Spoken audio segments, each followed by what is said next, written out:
Welcome everybody. It's another beautiful day. Maybe I should put my mic up here. Hopefully you guys can hear me. Beautiful day once again. What's up, y'all? It's your boy Bowser Oshie. We out here. Gonna get it in a little bit more Spyro. Today it would appear as if we are close to the end, and by appear I mean we are definitely close to the end. We only have one more area left to do in the game. So, instead of doing that area first, what we'll do is we will actually go and play a little bit of cleanup. We're going to go back and grab the stuff that we missed first. And once we get all the stuff that we missed, then we will go ahead and finish out that last level and then do the boss fight. And that will be it for this game. So, as always, getting this chat set up. Ain't nothing different. Another day, same stuff. You already know. Detailer, welcome to the stream. Ooh, might help if I minimize that a bit. All right, cool. So we're gonna hit this chapter select, and unfortunately, we need to go back to the first level to do a little bit of cleanup. Got to get that last red. Got to get my health crystal. And I think we need to go to the Dragon City as well. And that should be it. We got everything else on the first go round.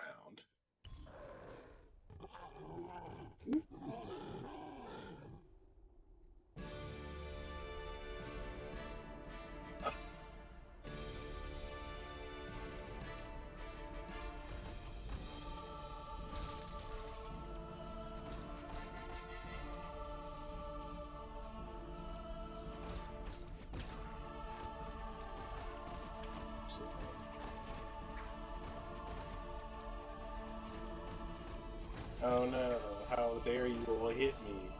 Myra Stories, welcome to the stream.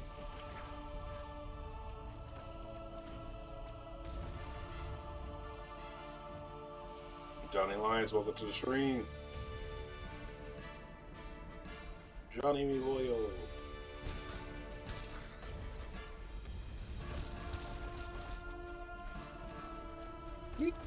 Ghost Daddy, welcome to the stream. Yeah. Everybody catching this work.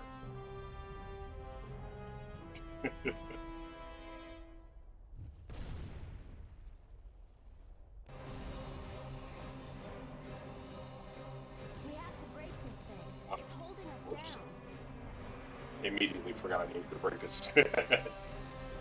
Alright, welcome to the stream. Ooh.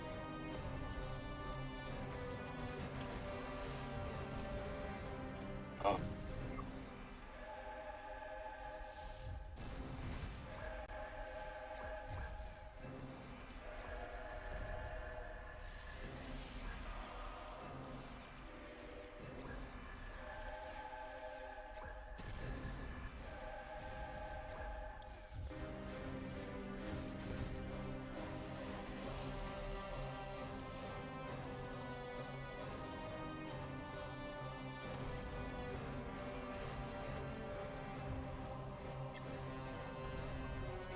Ooh, is this your favorite Spyro game?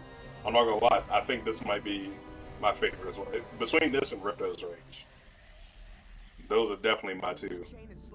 Hey, Demona, hello, hello, hello. We'll have to move in unison. Follow my...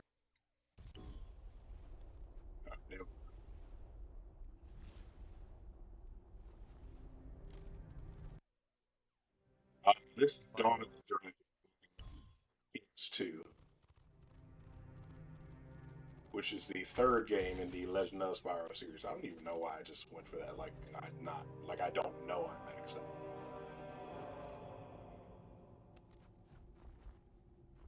Hey, Jim, welcome, welcome.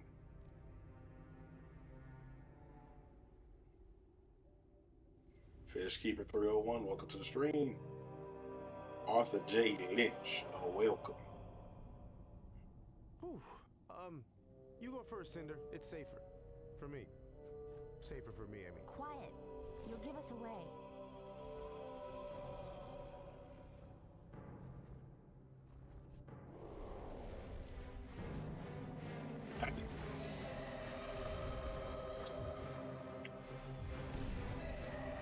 When he cowered back like that, he's ah.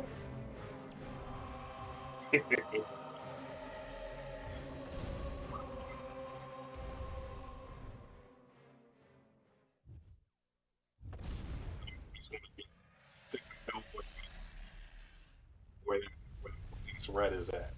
So we're gonna get this last red and finish out the level, and then we should be okay.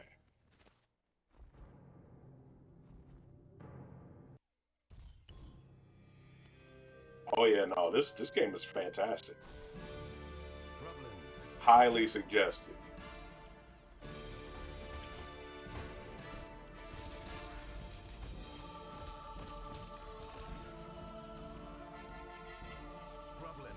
Don't let them surround you. Oh yeah, all three of them are on Amazon. You can get about 40 bucks a pop. First one is Legend of Spyro: A New Beginning, and then Eternal Night is the second one, and then this is the third one, Dawn of the Dragon. All of them fantastic, absolutely fantastic.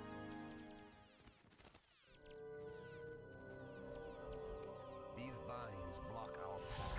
We must get through.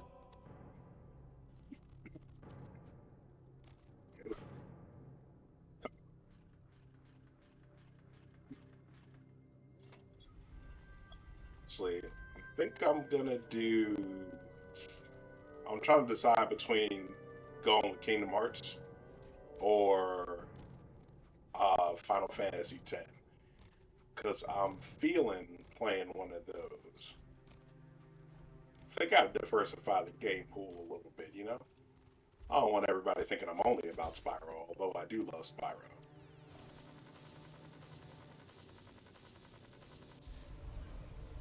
Ooh, trying to get off the Call of Duty kick? Yeah, no, definitely bust out this Spyro game, man. You will not regret it. Whee! Oh, come on now. Now, I'm pretty certain that last red is here somewhere. Pretty certain it's in this room.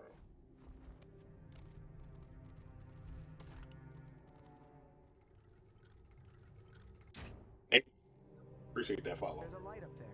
We must be getting close. Hey, Meg Wako Walak. This way. Welcome to the This stream. leads to the We're surface. going back this way.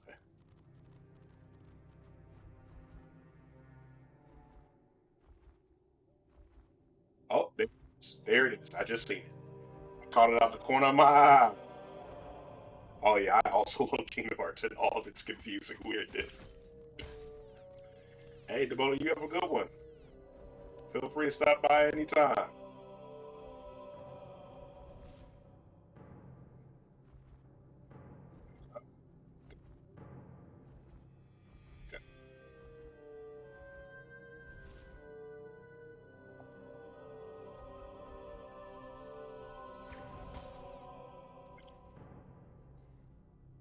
CO2, welcome to the stream. Yeah, Kingdom Hearts, that's one of my favorite games of all time. It don't even matter that I like it's one of those ones you know it's stupid, but it doesn't matter that it's stupid because it's so good.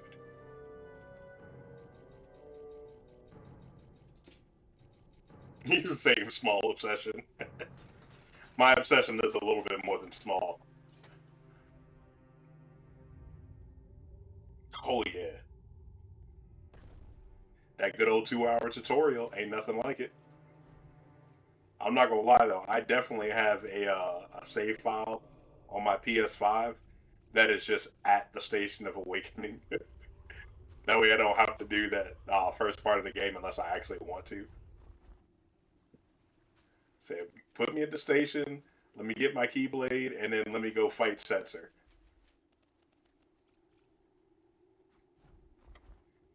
Although, I just realized. Okay, so this is gonna show how like low key ridiculous I am. Um, So when you lose to Setzer in that struggle battle in the tutorial, you get this coin that boosts your strength, and that is like objectively the best outcome. Like objectively, that is the better item to get by far. It's not even a competition. The freaking struggle belt, the champion belt with the little elemental resistance, it's trash. It doesn't really do anything for you. But that extra one strength point, that is a game changer. But I was too prideful the vast majority of my life to ever actually get it. Because I was like, no, I can't lose to Setzer. He's garbage. Refused to lose. I just lost to him for the first time. And like I literally just had to sit the controller down. Keep in mind, when I was fighting him, I literally like beat dog shit out of him first. Took out all his HP. And then he came back up because you already know he comes back up after a little bit. But I beat dog shit out of him. He got his health back, came back up, and then I just had to sit the controller down and let him win because I could not. I just couldn't do it mentally. I couldn't just hold the controller and let him beat the crap out of me. So I let him beat me, and I finally got that coin. Oh my god, the difference that one strength point makes is absolutely obscene. Like, you wouldn't think it would make that big of a difference, but holy hell does it, especially early on. So that one little strength gives you, like, it's like suddenly being level 20. Like, that's what it feels like. But at the beginning of the game. Honestly, why not just Oh, the opening with the music. Oh, yeah, no, most definitely. Freaking Utada. I mean, honestly, all the music in Kingdom Hearts is insane. Freaking Yoko Shimomura is a god. So I know we all love Uematsu, but I'm not gonna lie, I've always thought that Yoko Shimomura is the better composer at Square Enix. At least between the two of them. Ooh.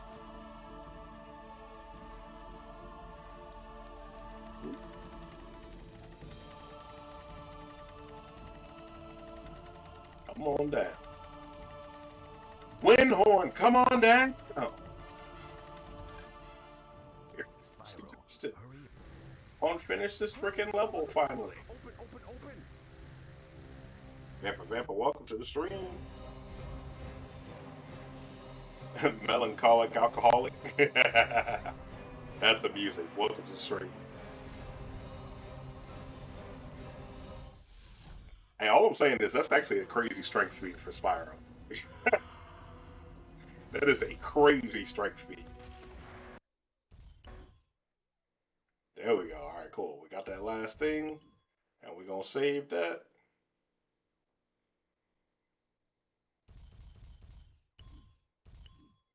Boom. Yeah, no, Kingdom Hearts just does something for me. And then also, you know, people hate on the gummy ship. Personally, I like gummy ship in Kingdom Hearts 2. I love it. It's fun to me. Like it's one of those ones that like it's not fun the first time around, but like once you actually look at the gummy ship and put any sort of effort into it, it's really fun. I feel vibrations in the earth. We must be getting close. Yo, you're not wrong. You're not wrong at all. Actually, because that's straight neck for Cinder. Her neck is as strong as freaking Spyro pulling against this golem, and the golem pulling back. That's crazy. Her neck is too swole. Oh, my frame rate. Help. Somebody help the frame rate. The little BS fires are too much for the PS2 to handle. The fires, the nuclear hits, the poison, it can't handle it all.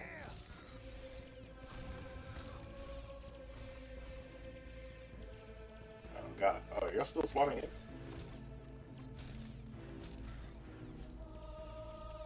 Cool.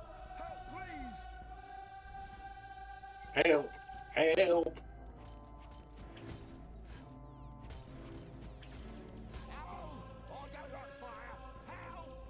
Yeah, I feel actually exactly the same. We definitely didn't need it, but I'm not mad at its existence at all. Because it is cool, man. It's freaking cool. So especially like once you really get into it, you get the little shuriken and the boomerang lasers. Man, those are god tier. Make you a donut ship.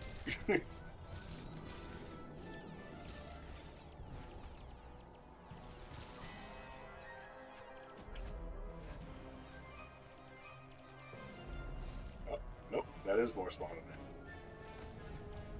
Little goblins. Oh, was that more? Oh, it's a big boy. Two.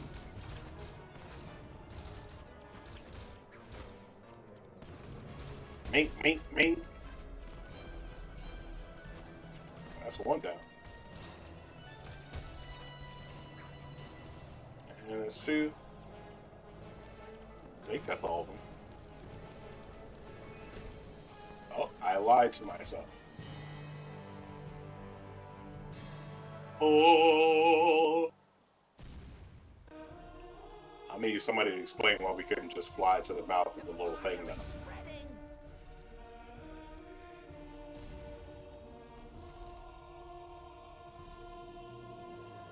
Oh, dude, Birth by Sleep. So, here's my thing with Birth by Sleep, right? So, I think the greatest summer of my life was the summer that Kingdom Hearts Birth by Sleep came out. I affectionately refer to it as Birth by Sleep Summer. Okay, there's nothing up here. Yeah, I affectionately refer to it as Birth by Sleep Summer because me and my friends, we literally just walked around PSPs in hand, playing Birth by Sleep all day long, just playing that one little game. I'm a big Aqua fanboy, so I was loving it, absolutely loving it. With that said, I definitely, if we're gonna like redo a Birth by Sleep, I would definitely want them to take more time and make it either not as floaty or make it like Kingdom Hearts 3 where you can actually defend yourself in the air. Because Jesus Christ, you are so vulnerable in that game, it doesn't even make sense. And then on top of that, um, freaking mysterious figure as a final boss. Like I know people say Yozora is ridiculous. Yozora's not that hard. Mysterious figure, that boy's hard. Like there are barely any people to this day that have beaten Mysterious Figure legitimately, like actually hitting him with combos and fighting him. Actual strategy guides that came out with that game were like, oh hey, by the way, when you face this guy, don't stop dodge rolling and use Thunder Surge. Just spam surge moves. Like, why was that actually what the strategy guy said? And good luck. Spam Thunder Surge and good luck. And don't stop dodging. Like, that's insane work. First time I ever saw anybody beat Mysterious Figure with actual Keyblade strikes was like a couple years ago. Which is insane, because how old is that game now? Like 13, 14 years old now? Something like that? Like, it's crazy work. That's absolutely crazy work. Oh yeah. Shoot, 15-hour story on each character, and then Aqua gets an additional like hour and a half of gameplay once you collect all the reports and stuff. That was super cool. And then the Mirage Arena is just infinitely replayable, especially on the PSP when you could play online. Playing that with your friends, like that's crazy. Shoot, it doesn't even matter that Ven's Ven's ultimate shot lock was just wow broken beyond belief. So it's like if you weren't using him, to like fight against your friends, then you were just going to lose. Like absolutely just going to lose. Sure, it's fun. Fun. You go through the Mirage Arena. You do that with your friends. They even had the little friendship commands, which were just objectively bad, but it was still fun to think about having one on. You know.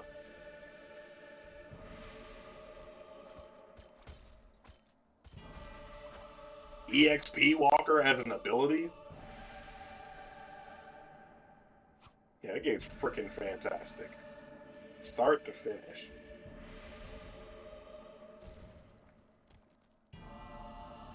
Yeah, that final boss was kind of rough, though. I ain't gonna lie. Although I hear most people struggle with Terra's final boss fight a hell of a lot more than I did personally. Like I did start with Terra. I think it's because I understood that oh he's using all of my strongest moves and he's spamming them. Like because I got that really quick, I was able to just counter them way quicker. So I did not struggle on that fight. Matter of fact, I think if I'm not mistaken, I beat that fight for like half of my friends that were struggling with it because they couldn't figure it out. But to me, it was kind of simple. I was just like, oh, block this, do a freaking reprisal here. It just made sense. You literally, I understand it now. Literally, bro. Literally, I was the lethal shooter, but with Terra.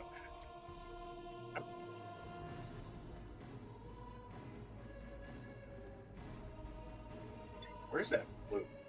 Because that's the one I'm actually concerned about. I don't know where the blue is. I know exactly where the armor piece is. I feel like that blue might be in that same room. Thinking about it now, I think that blue might be in that exact same room where the armor piece is. I guess we'll see in a minute. Shoot, but yeah, the freaking Mega Flare as a move. Oh my god, it made grinding through the Mirage Arena so much easier. Let's put on the Mega Flare, have Magic Haze, Mega Flare. Next round, Mega Flare. Next round, Mega Flare. Like it just didn't matter. So I'm dropping absolutely everybody. Do we have? So we got that. Yeah, we got that one. Yeah, it's gotta be done by the thing. Hey, not getting pissed at Donald. Hey, all I'm saying is, according to Nomura, his job is not to heal because he's a black mage, not a white mage. That man Nomura is literally over there like, y'all are lucky I even let him heal. Oh.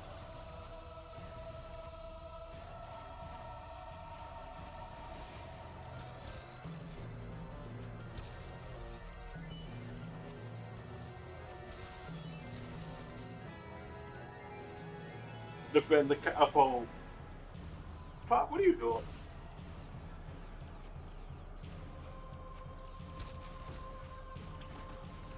Like scratching up stuff that he know he ain't supposed to scratch up. Even when he got something right next to it that he can scratch. It's crazy work. Everybody always want what they can't have.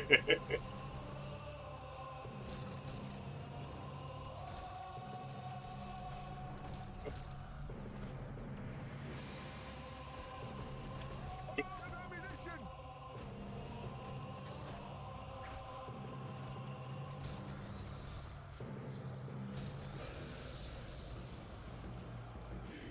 I can't fire anymore.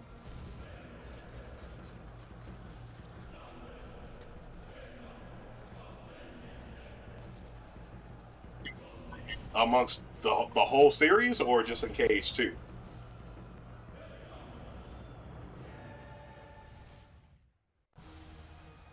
Low key, I might be able to pick a favorite world in each one.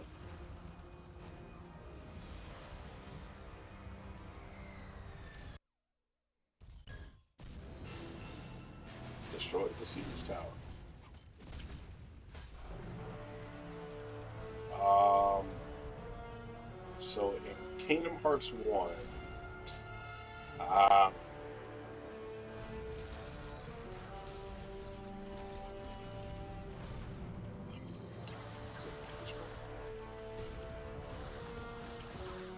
one, two, and three. Yeah, Kingdom Hearts 1, probably gonna say definitely not Monstro.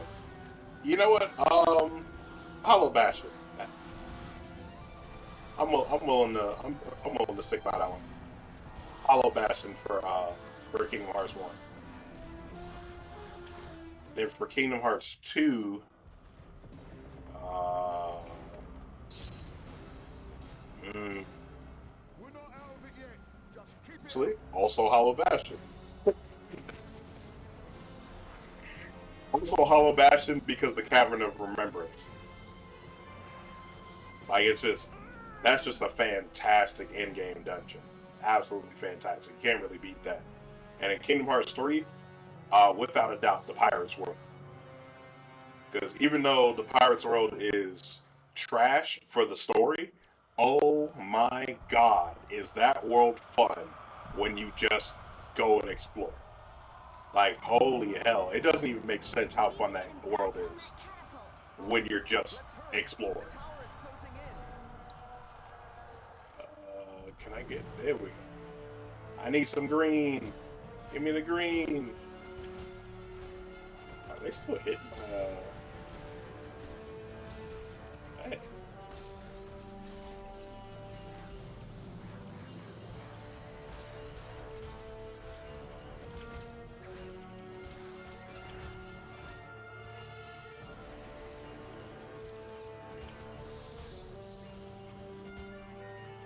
Swear.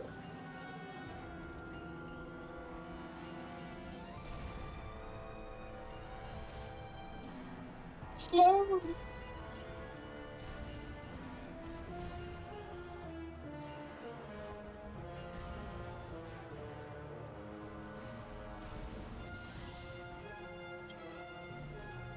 It's another really good world in Kingdom Hearts 3. Oh, excuse me. I feel like I need one good call. There we go. Tangle World was good. Pirates World was good. Honestly, those two were the only worlds that I liked in Kingdom Hearts 3. All the rest of them I was just like, this is okay, I guess.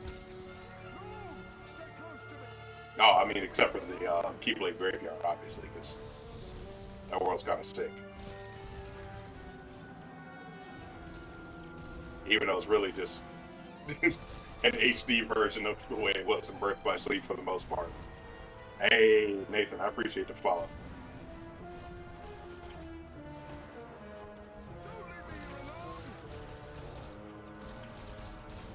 Shoot.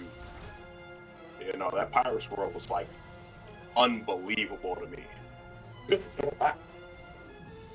You know what's wild with the Frozen World? Oh, it's not even just like, oh, hey, you're giving me a subpar version of this movie to replay through. It was really more like, oh wow, why am I going up the mountain to go down the mountain and down the mountain to go up the mountain? And then when you're going through these songs and I'm forced to listen to them, why is the sound mixing so bad? Like like why are we doing Do You Want to Build a Snowman? But like it's loud as all hell, but you're actively talking, trying to tell a story while we're doing Do You Want to Build a Snowman? None of it made any sense whatsoever. Like, everything about that world was bad. And then, why did we not actually fight Hans? Why did we fight that weird wolf thing? Why couldn't they just make the wolf thing, that came from Hans? Like, that would have been such an easy fix. Hans turned into a Heartless, and that was his Heartless. Boom. Fix. Now magically fighting the wolf makes a little bit of sense. But they just, everything about that world was just so bad. For no reason. It just did, and it didn't have to be. Because, people like to hate on Frozen because, it's popular, so people want to hate on it. like Frozen's a good movie. Why would you turn a good movie into such a trash world? I don't get it. I just don't get it.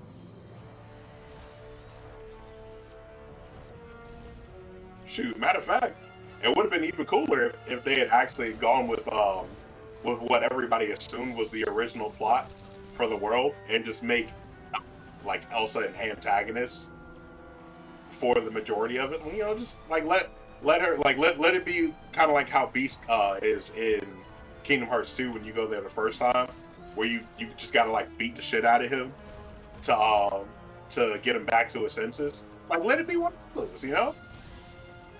And if you don't want to have that be the final boss fight, that's fine. Just let that be a mid world boss. It'd be alright.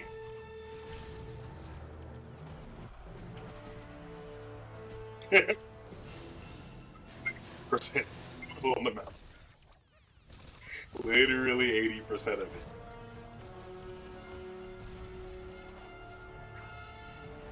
Yeah, that up and down the mountain stuff was crazy for it. Like, I swear, the fact that this is like a universal experience always blows my mind. It's the last time they tell you to go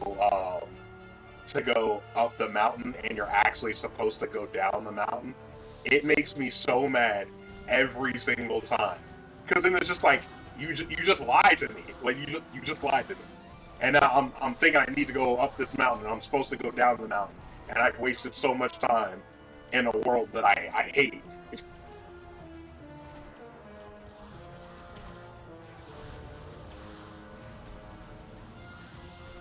So, appreciate though for them trying was the whole you know be only go to each world one time.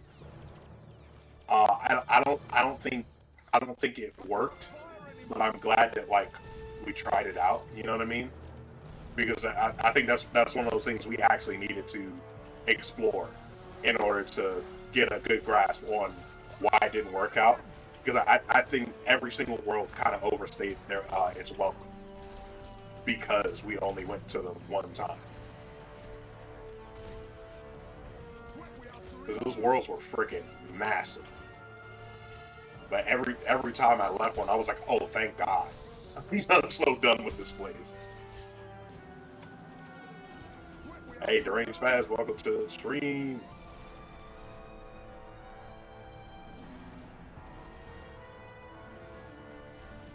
We need to reload.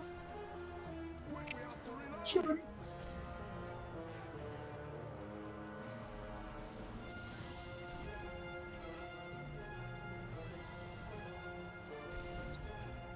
Sure.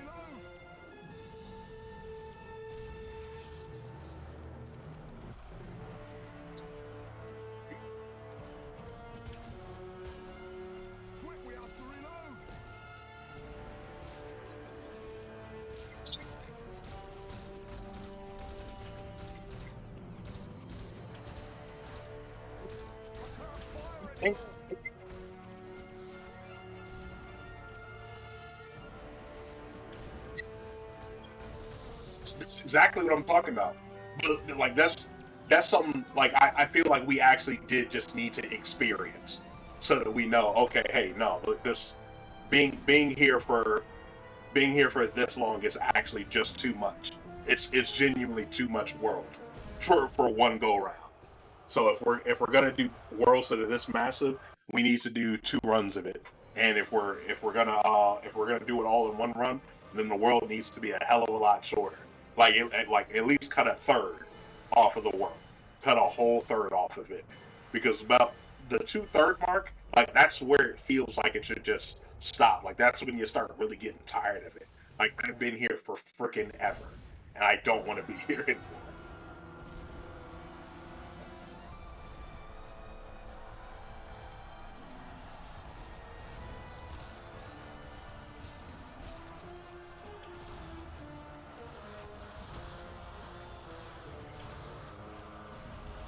Take out the siege tower before the catapult dies. I sure hope we can. Oh, I hate these black crystals so much.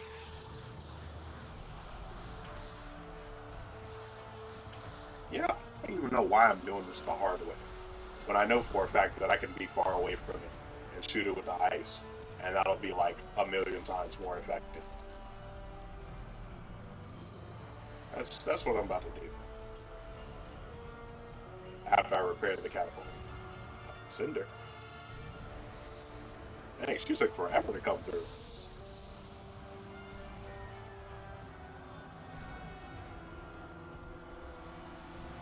Something else I really wish they did was spread out like the way the ending is. I wish they would kind of spread it out a little bit more because it feels poorly paced and like we were actually just senselessly dicking around in all of the Disney worlds the whole game just for the very ending to all happen at once. You know what I mean? But I think if we had actually just paced it out just a little bit, it wouldn't feel nearly as rough. Gosh. Thank you. Stop. Can I hit it from the back here?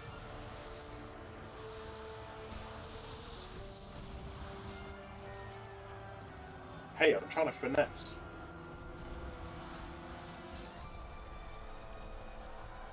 Trying to finesse. Oh yeah, no, most definitely. Like I kind of feel exactly the same because it's fun. Like, and I don't think anybody should ever even try to take that away from it because that game is really really fun, but it is definitely a slog. And for everyone that played at launch and then didn't want to play again, like I think that's more than fair because at launch, like the game didn't even properly function at launch. You know what I mean? Like the blocks weren't working. So it's like, oh, we talking about Kingdom Hearts 3. Oh, this game is Legend of Spyro: Dawn of the Dragon. That's what this one's called. It's the third game in the Legend of Spyro series for Small Baby. Ashley, welcome, welcome, welcome. But shoot, what was I saying? Oh yeah. Like the fact that the block wasn't working properly, like that's game breaking. That's actually game breaking. The fact that there was only one combo finisher and it was a garbage combo finisher, like that's game breaking.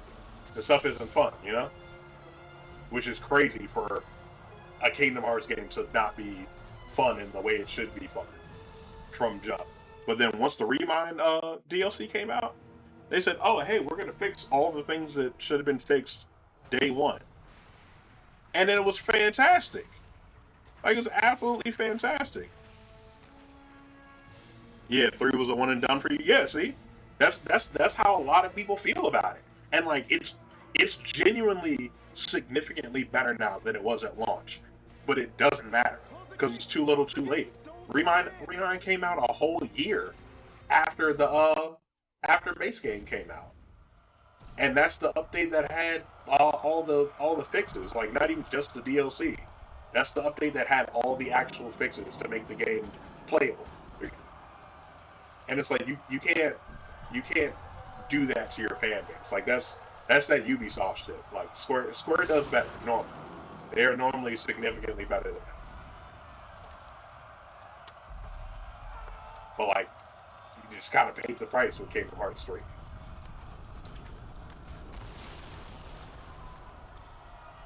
And it's funny because Dream Drop is such a weird title, but it is fun.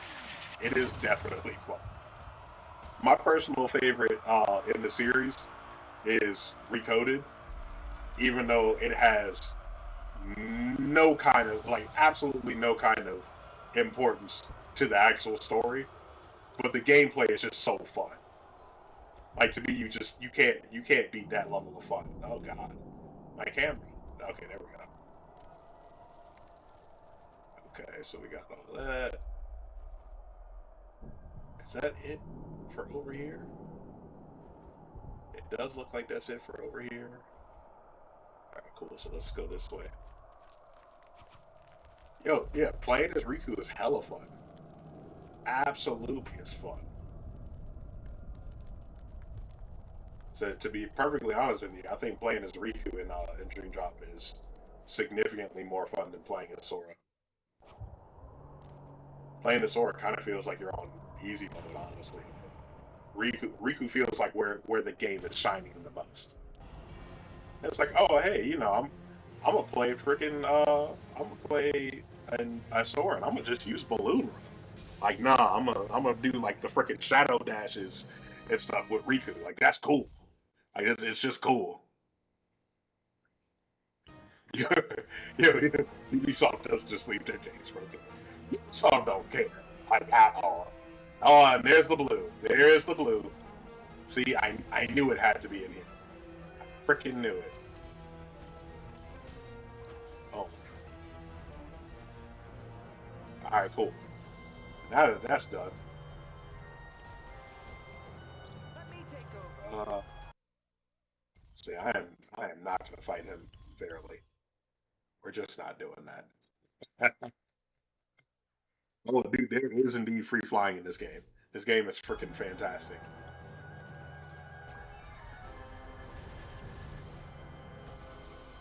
Go ahead and fall. That's fine. And give me your goodies, even though I don't need them.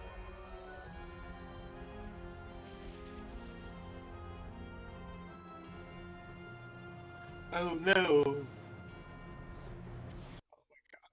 Okay, all right, team. We gotta keep these gates closed. So, you keep the gates closed.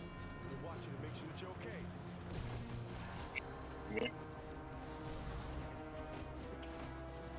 Nope. Wait, mana source. We do have a mana source in here. All right, cool. You know it is a paltry mana source.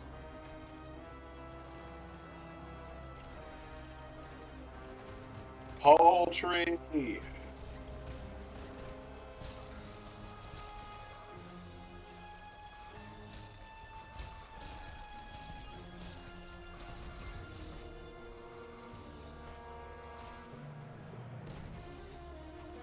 Oh my gosh.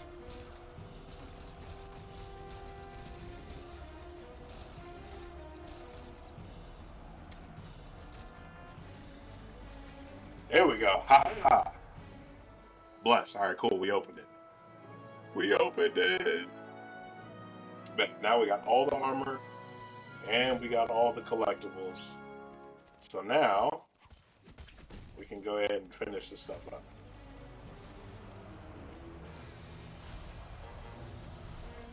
Set that ablaze. And set that ablaze.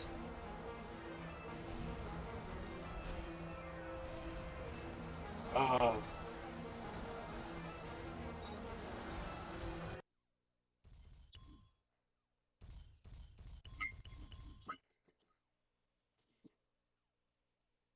hey, welcome to the stream.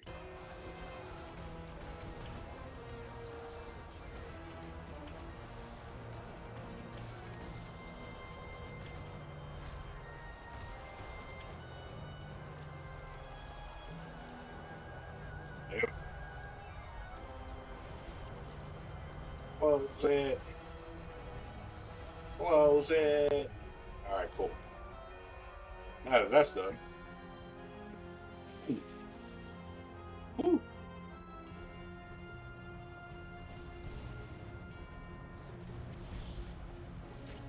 Yo, I do have to give a shout out to Ubisoft though, because the only game I've ever seen in my entire life that they've put any effort into is For Honor, and that game actually gets updated.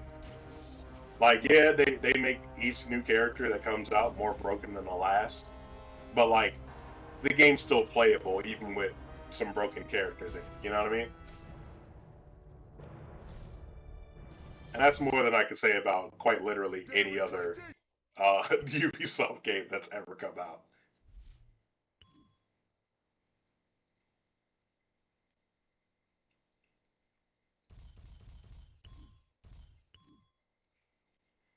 Ooh.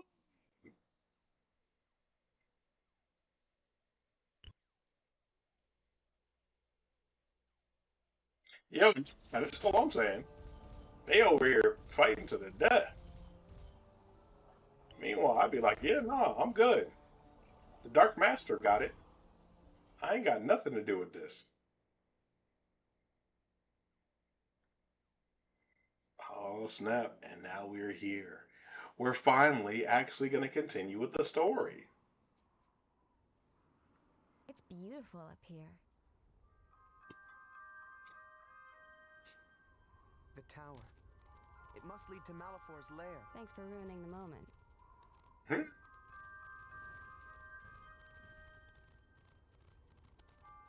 Oh, hello.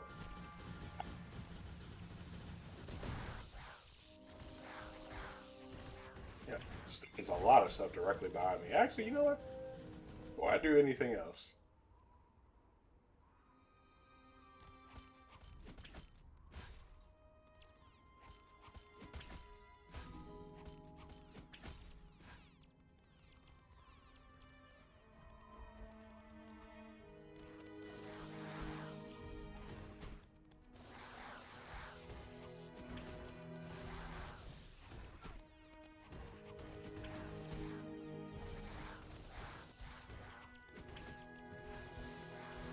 check the lights.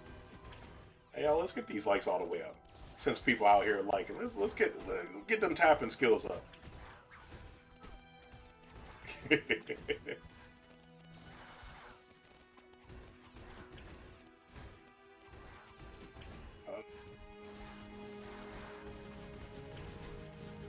Wait, this game?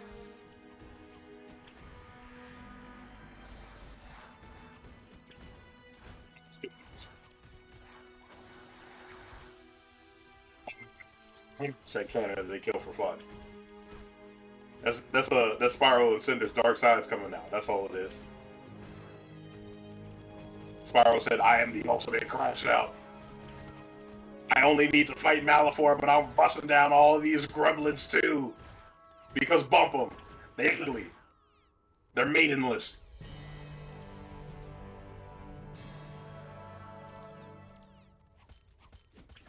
I'm not gonna lie, I had no idea that blue crystal is gonna pop up. It's pretty convenient, to be honest with you. Let's go ahead and hit that quick save. Gia, welcome.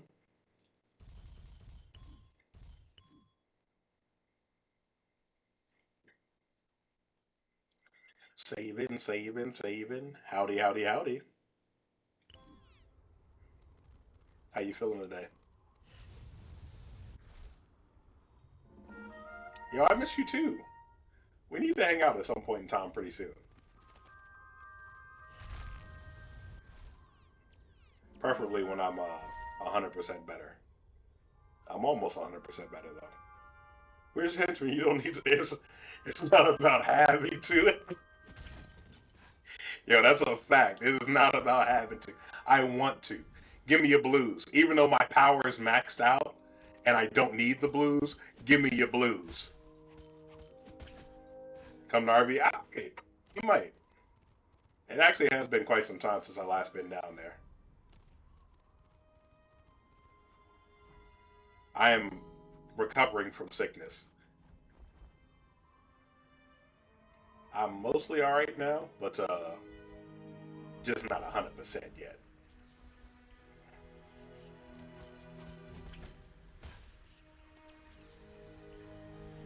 I got lucky and I wasn't dying like I normally do.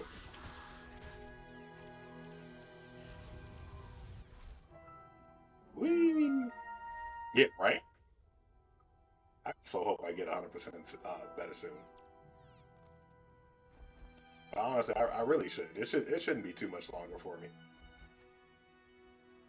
At this point, I basically just got the lingering cough.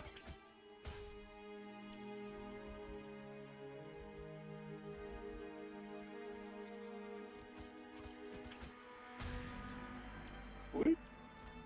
Hey, childhood game. It's man.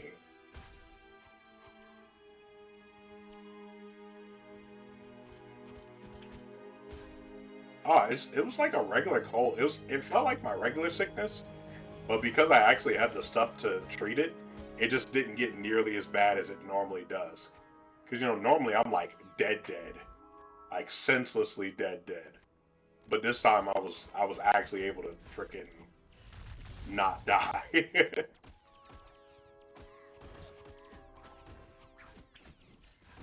because I recently got a new nebulizer. I think that helped out a whole lot. Having a working nebulizer on tap, absolutely invaluable. Absolutely invaluable. It's crazy.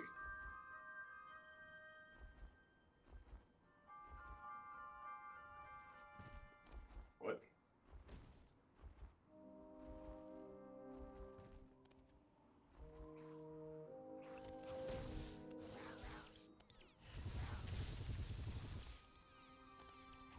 Burn.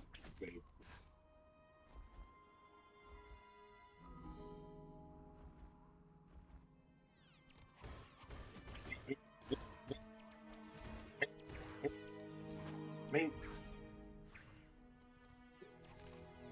some,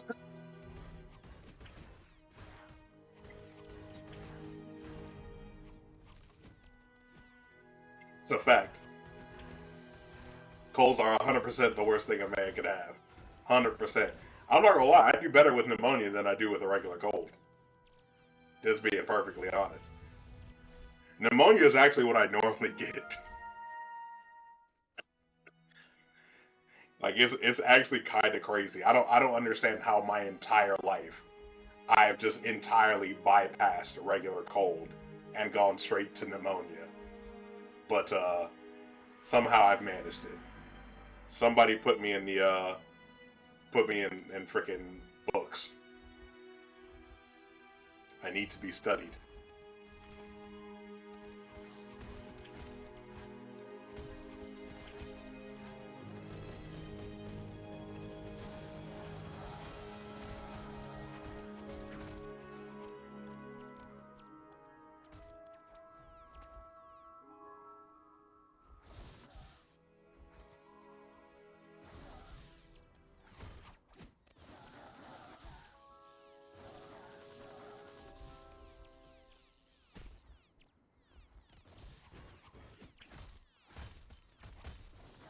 Mink. Yo, literally tape on a finger.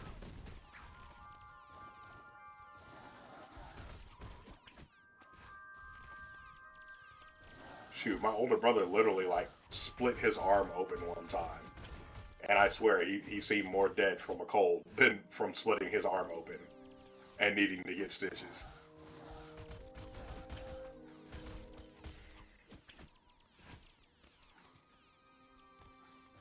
Yeah, being a man ain't easy, you know. We gotta cry to our mommies every time we get a cold, and it's hard. That's a hard way to go, you know. We gotta be like, mommy, help. And when mommy's gone, then we gotta ask our wives. And then half the time they be looking at us like we stupid. Like bro, you be lifting refrigerators and then dropping it on your foot and walking it off like ain't nothing happened. This cold is killing you? Yes, this cold is killing me. Stop asking stupid questions.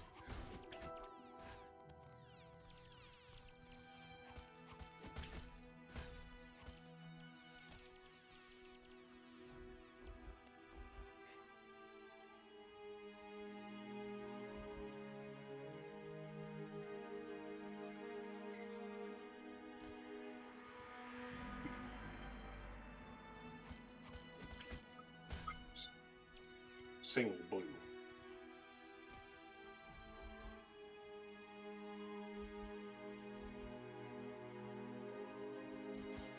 It was really just a collectathon, and I don't know that everybody realizes that. It's always just been a collectathon.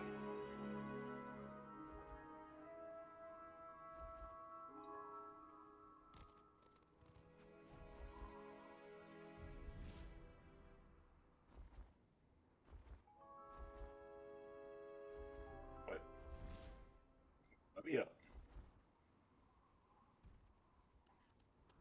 Man, I don't even want to go over there. I'm going over here first.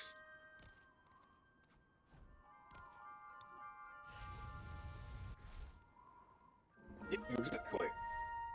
God had to nerf us somehow, you know? Gotta make it fair.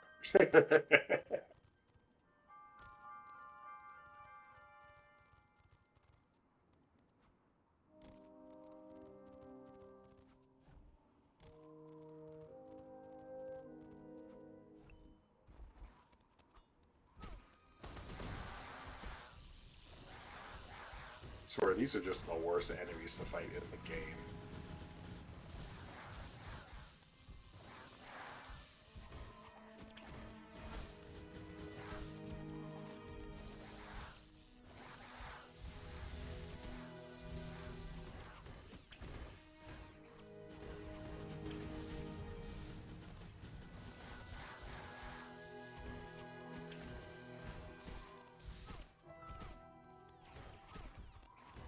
Sitting there at, I'm over here getting jumped.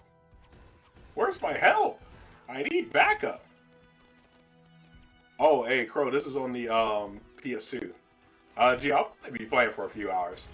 I'm definitely gonna beat this game.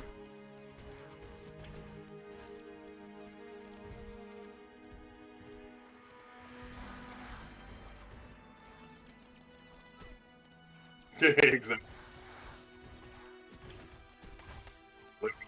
It's always been a collectathon. Collectathon first, platformer second, and then this one, RPG third.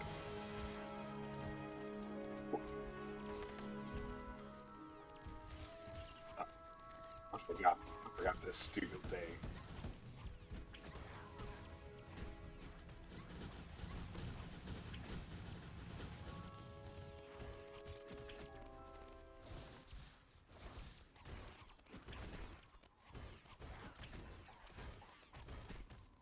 Cover me.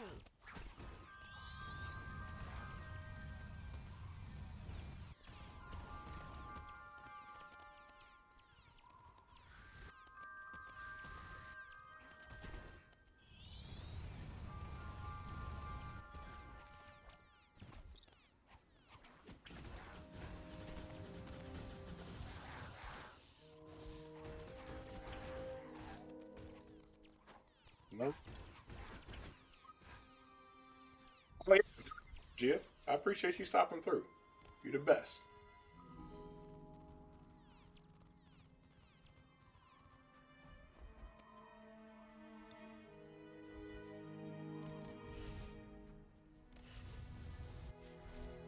That's another one down. No, I've never actually played any of the Crash games that came out during that time because those were also made by Sierra, right? I just had kept hearing nothing but bad things about all of them. So I was like, I guess I'll just sit these ones out.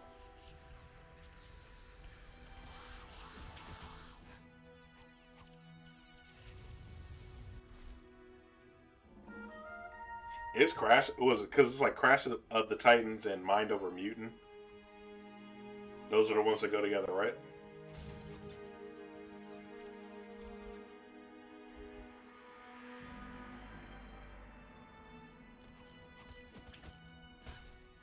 Ooh.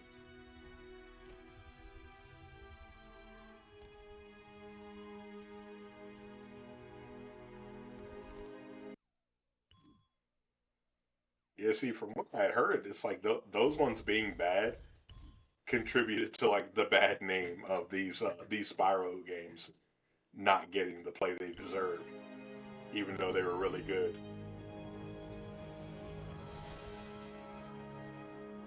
Well, once again, this is just what I'm hearing or what I had heard. Cause I ain't play it, so I can't talk for real for real. Yeah, can I come up here? Thank you.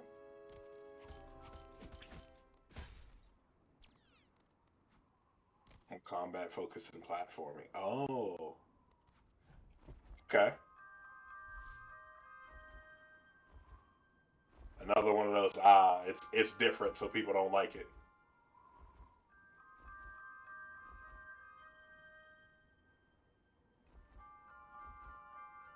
I hate how averse to change people are.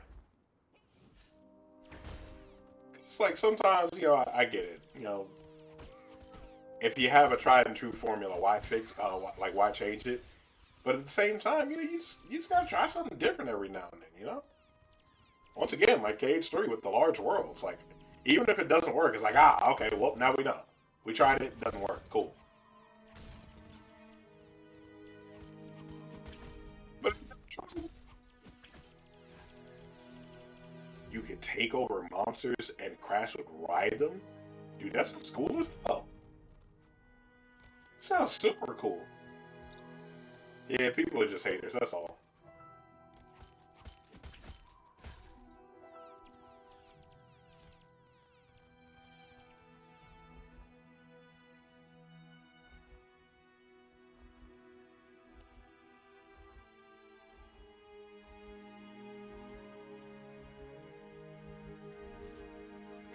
Wow, I'm real confused as to why sometimes it just doesn't want you to be able to fly up and get on top of something.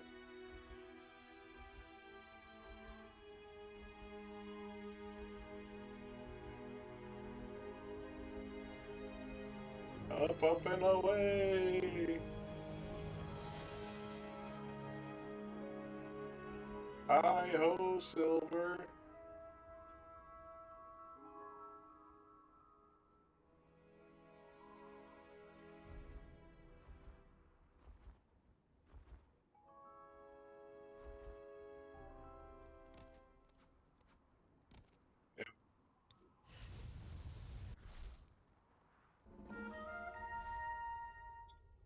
And then ride them and then use them to take over bigger ones. Yeah, no, that's cool. That's super freaking cool, actually.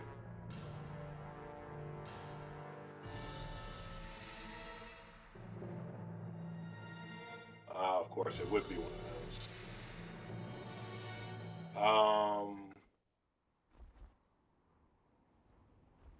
Doesn't this level have two? Oh, wait a minute, wait a minute, wait a minute. Oh, you tried to play me. You tried to play me, hold up.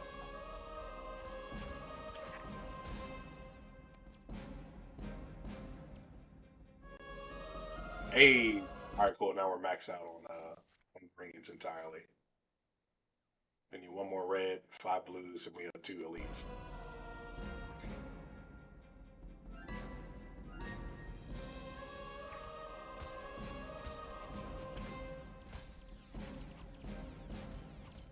Yeah, I'm real tired of the not of the. Oh, it's not platforming, so it's bad. I'm tired of that. Try something new. People just need to be okay with trying something new. Like it's okay. Things can be different. Different does not mean bad. It does not mean bad at all. Just try it. Dang, where is this guy?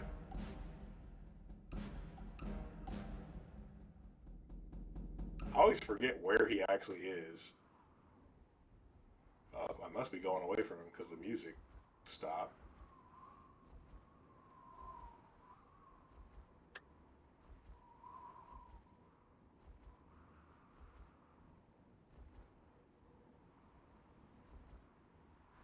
Yeah, I have no idea where this guy is.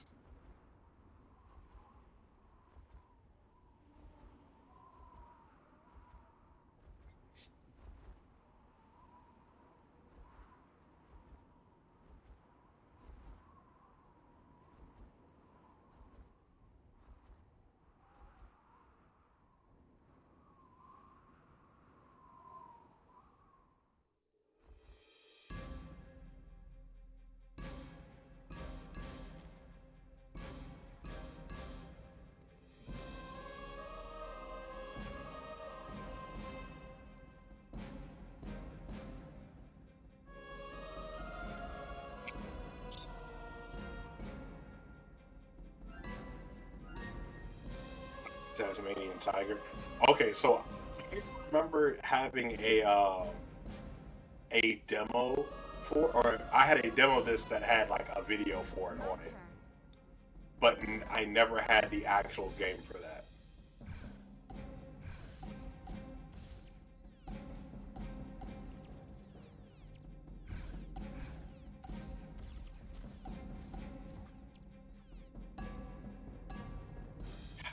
heck am I supposed to hit him with poison?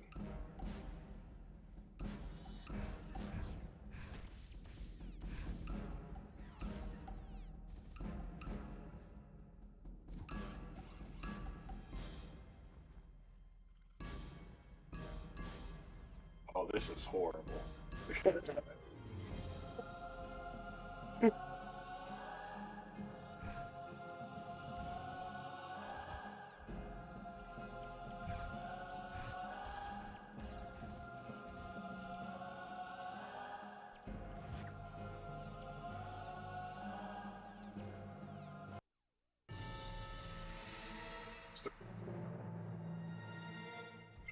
Looks blue. Actually.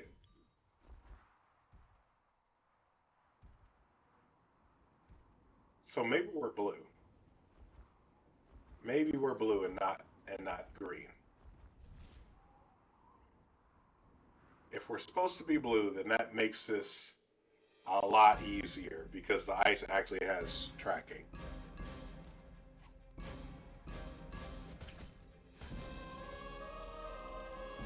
Hello, Whiskey. Alright, y'all, this is Whiskey's daily appearance. I don't stream unless Whiskey pops up. Yes, Papa, yes.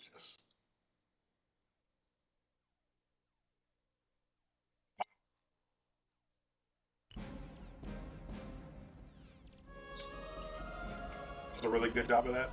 I would agree, honestly.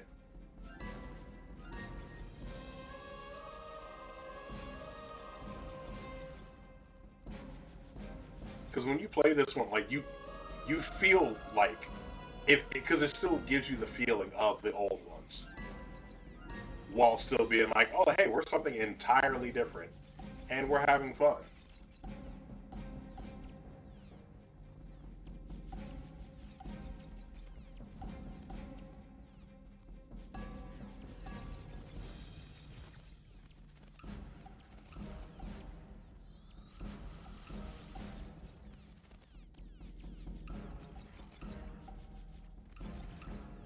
You, you know, you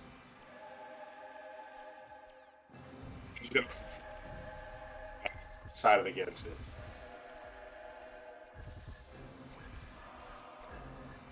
Yep,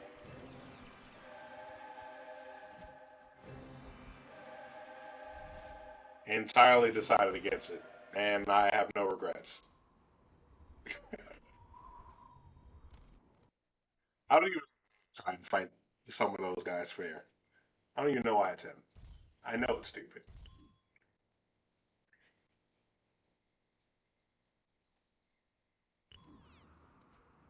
So honestly, I think the coolest thing with this one is the way it leads into Skylanders. Even though I didn't play Skylanders and had no intention of, honestly, I still think that that is like the coolest thing. Like wow, like we really just we made this. Like we made this.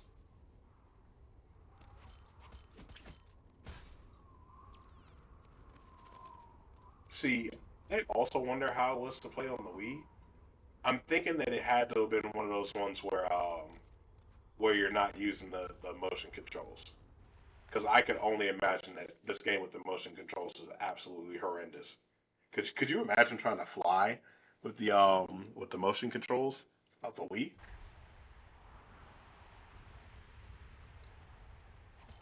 I might actually shoot myself.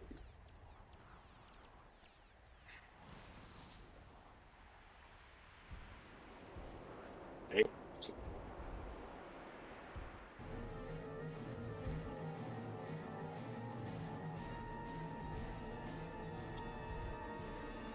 the queen.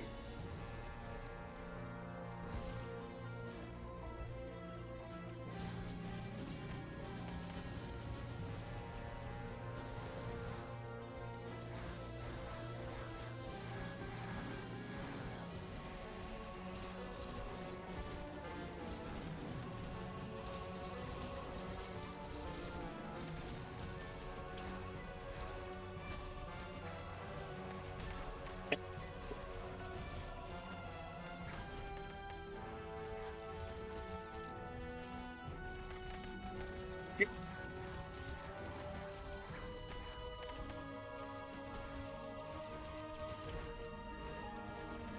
Make.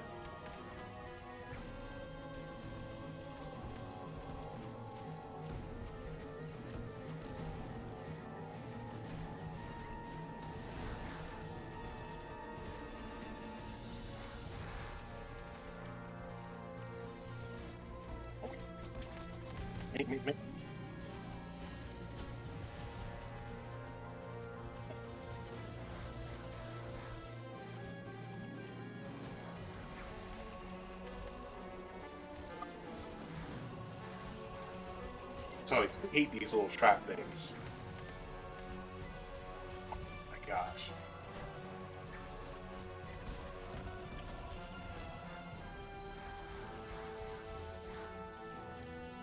Is that all of them? I do believe that that was all of them. Cool.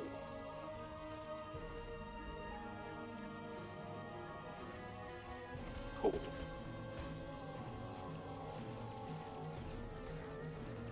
That's right, it didn't have dual analog. And the D-pad was probably used for changing your elements too, so. Ooh. The Wii was such a weird system. Like, appreciate that Nintendo has always been the console of fun, or the company that's all about fun. Cause like, holy hell, they just do a lot of weird shit. Cause wasn't nothing normal about the 64, the Wii, honestly the GameCube. Wasn't nothing regular about any of those systems. And the Switch, I'd argue that the Switch is the greatest console ever created at this point. But it's so great because it's so different. You know what I mean?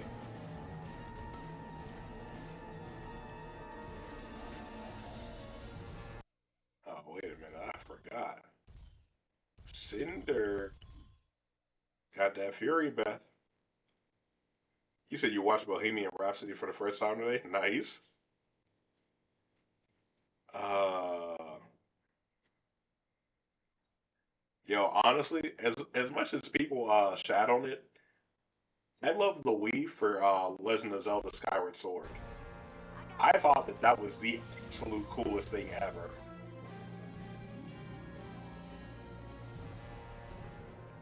Like, oh hey, I am actually swinging my sword. I'm swinging, I'm fighting every single enemy. That is absolutely insanely cool. Like that shit is unmatched. It's absolutely unmatched.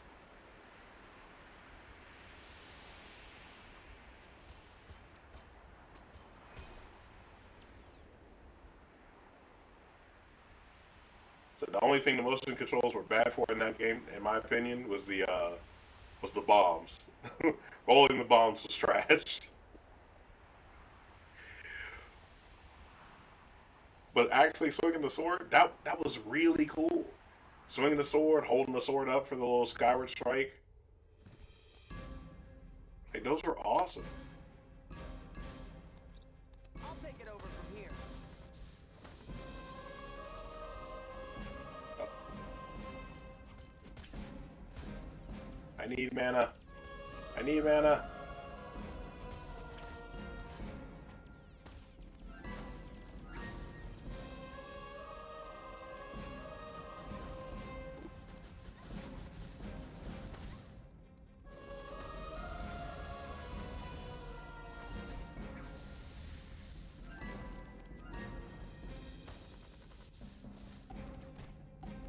Damn. So hard.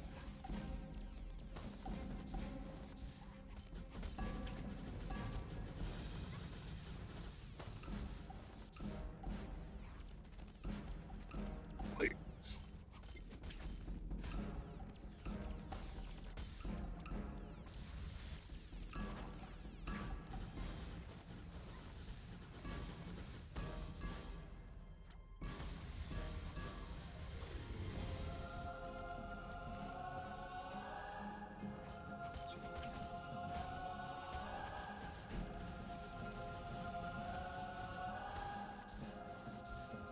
Yep.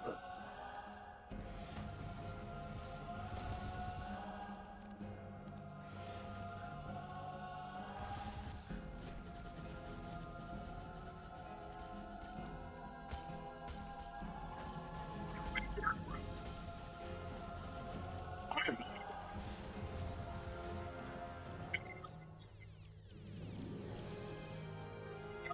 of it at all. No, sir.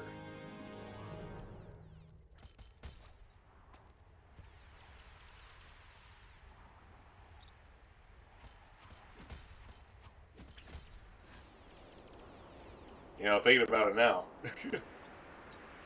I think I think the highlight of the Wii for me period is just swords. Because even in Wii Sports, my favorite thing to play was Wii sword fighting. I thought that shit was so cool. Me and one of my me and one of my friends, we used to play that like damn near every day. Wii Sports, Wii sword fighting. Shoot, it was crazy work because like we could both actually swing the sword properly, but like that just wasn't the best way to play that game. Like by far, you did way better every single time by just awkwardly doing this. Whoever's hits went through first, they won.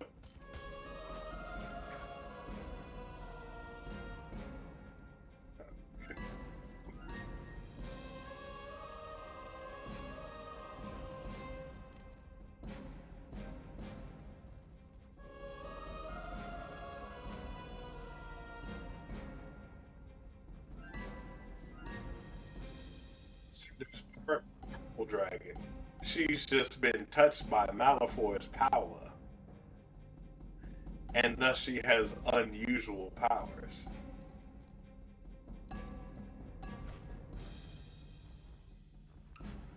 Wait, what? What's this big deal?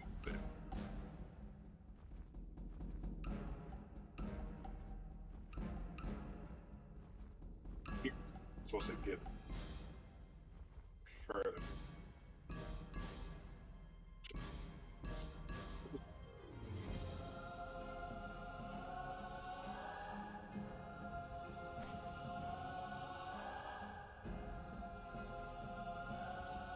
Oh, bump it.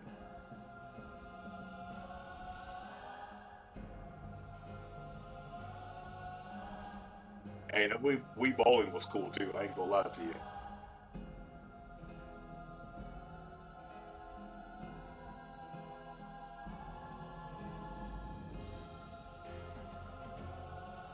So that's the way forward, which I don't quite want to do yet.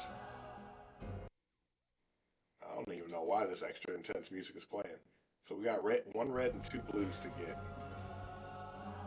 and they gotta be in here somewhere. Oh, and here we go. All right, here's one blue.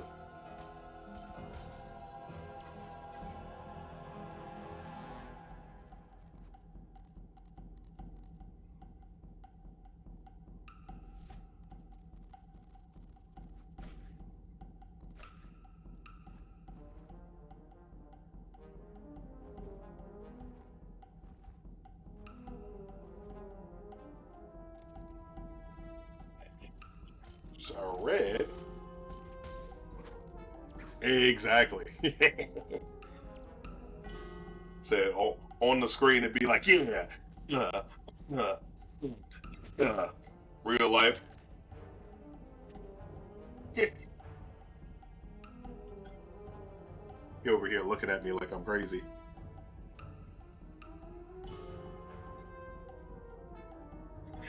Literally, oh, we can fly.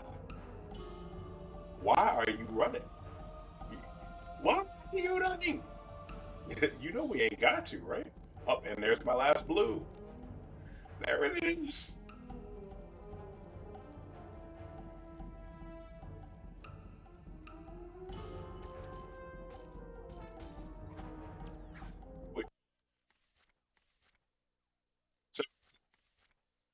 done.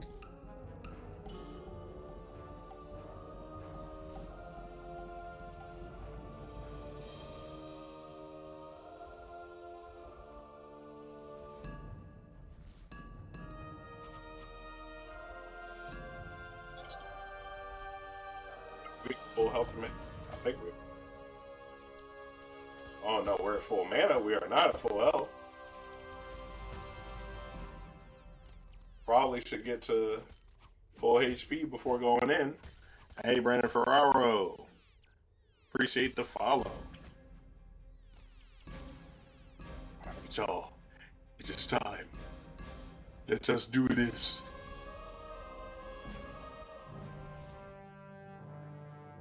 Whee! Ladies first.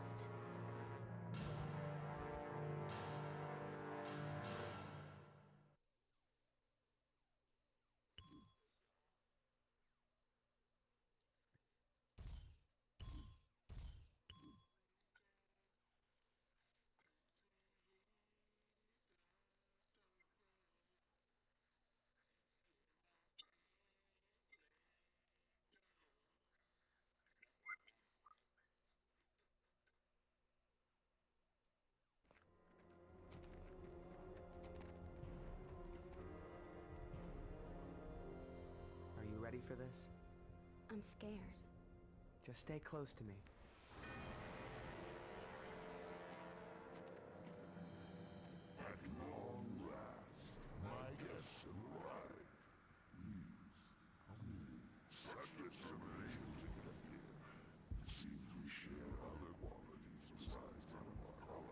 No, I'm nothing like you.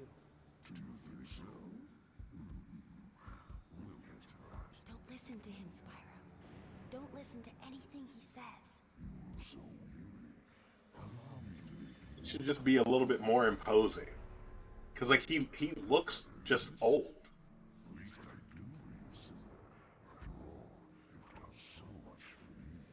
You used her. This boy was practicing his epic speech the whole time.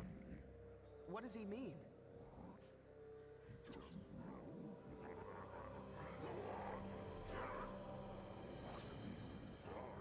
Tell me what?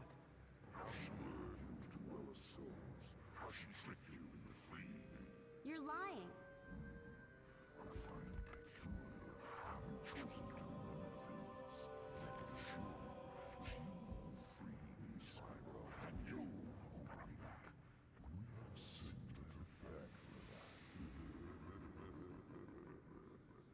Cinder? You know, teeth like that. No. Boy, his pearly whites are beautiful. I don't know anymore.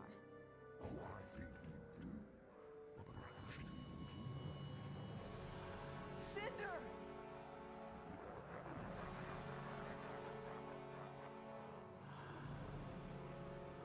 Cinder! No! Cindy, you are pretty. Like what?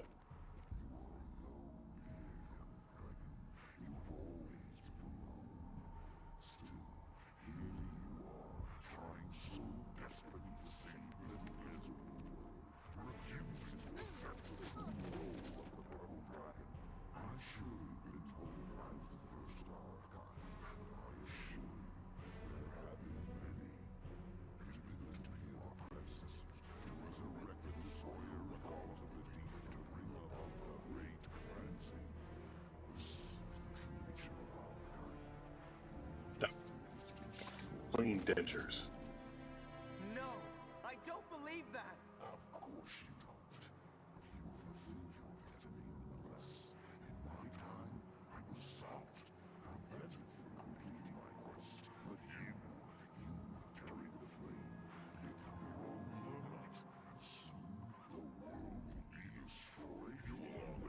No. Should have done a little bit better sound mixing for his voice.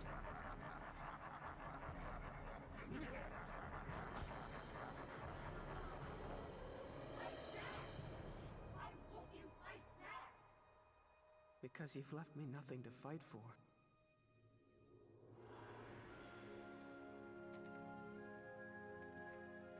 There's always something.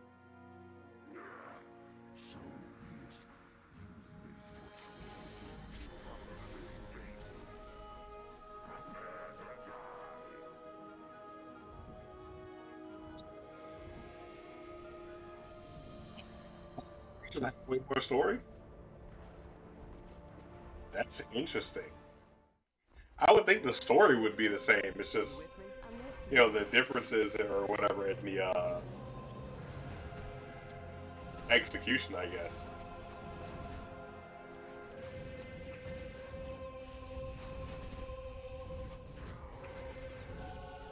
Mink, mink, mink, mink, mink, mink, mink, mink.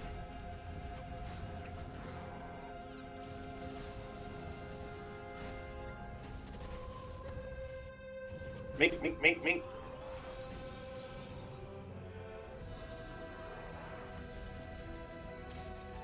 Ouch.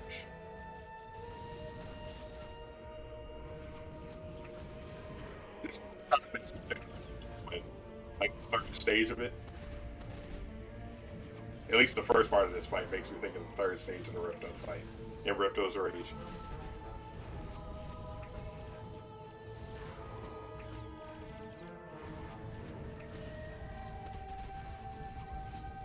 Mink, mink, mink.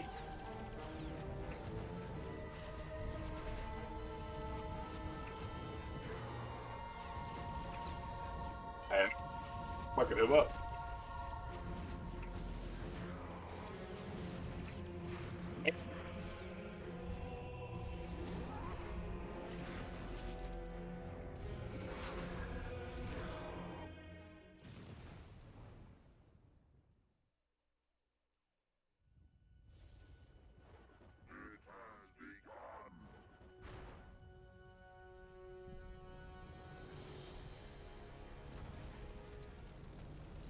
Oh no.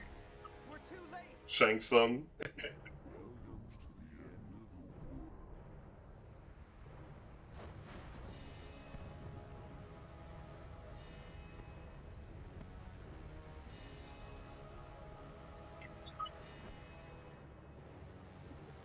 Dissipate that quickly.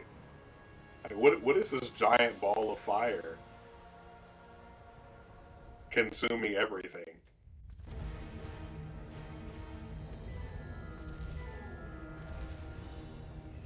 That'd be an insane extinction level attack.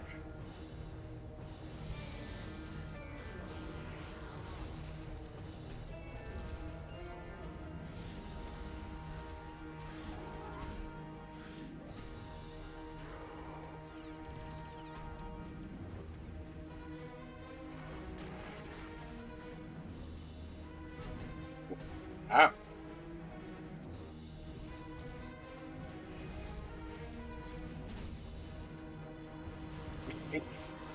Mink, mink, mink, mink.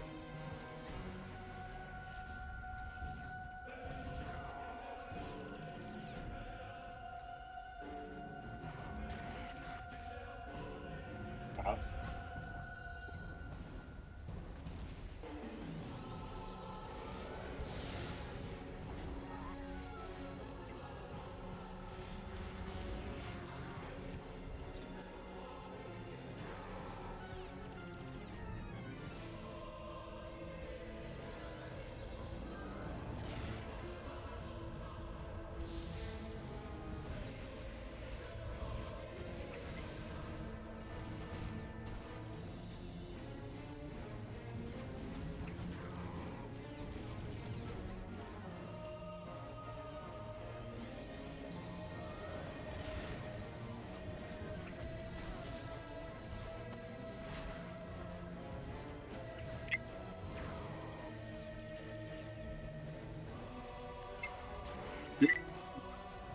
You always think that Malifor was OG Spyro.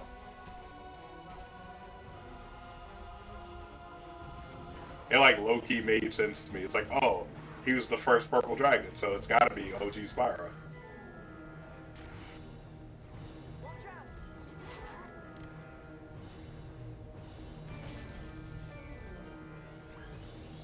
Skadoosh.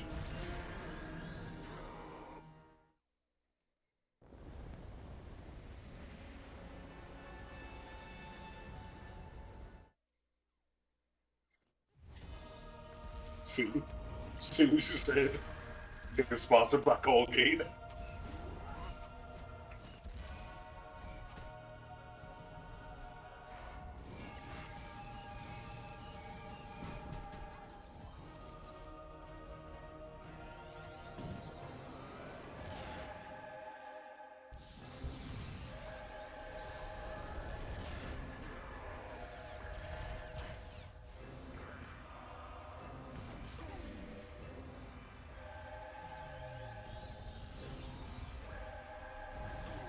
Shoot.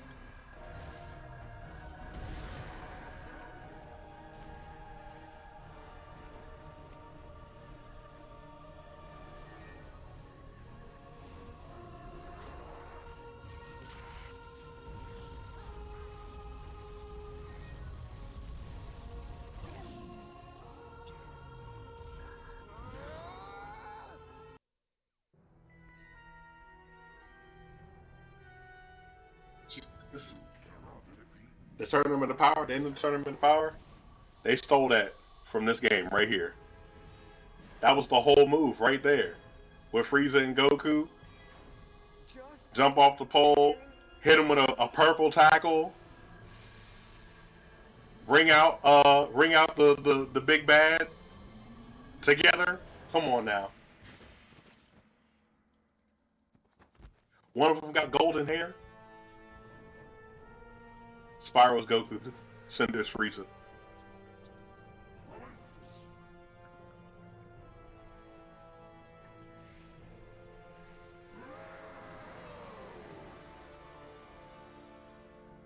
Why that man get absorbed by the souls of purple dragons? It's like the core of the planet is a purple dragon.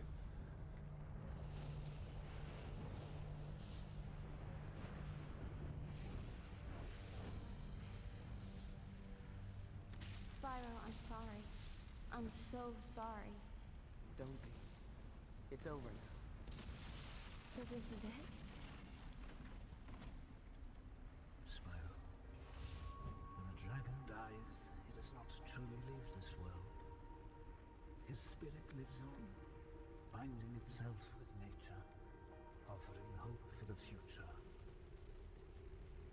I know what I need to do. Just get out of here, Cinder. Spyro, no. You don't have to do anything. Let's just go. Where, Cinder? There'll be nothing left. The world is breaking apart. But I think I can stop it. I think I'm meant to. Then I'm with you.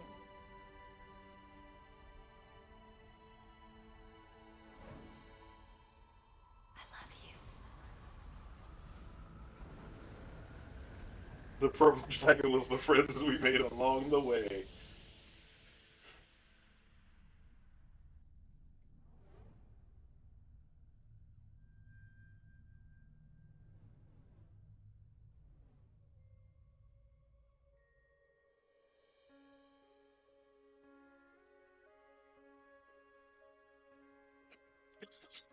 This world now.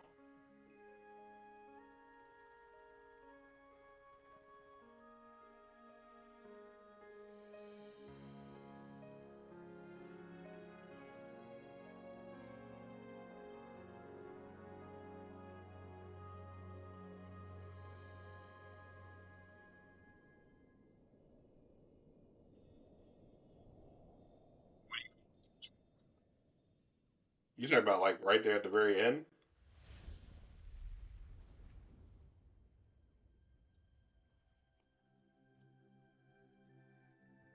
Yo, no lie. Literally everyone would have already been dead. Like, oh, let's go underground. How is that saving you?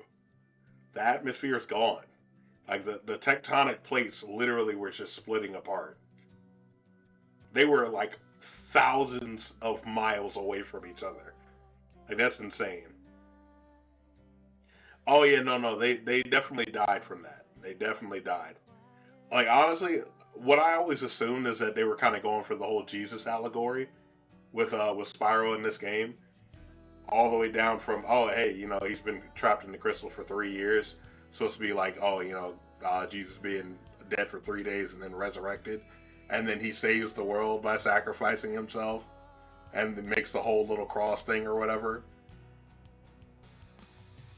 But then there you see them after the credits in the whole new world or whatever, playing together, happy.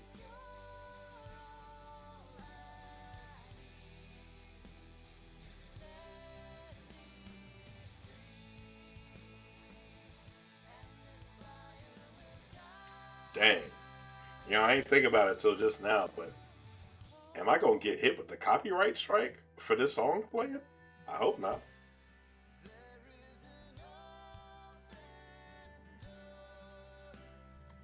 Ignitus becomes the Chronicler, which is very interesting because then it like cements the fact that the Chronicler is a mantle, and it is the mantle given to somebody that has died, which is why they seem to have otherworldly powers. They are literally ghosts.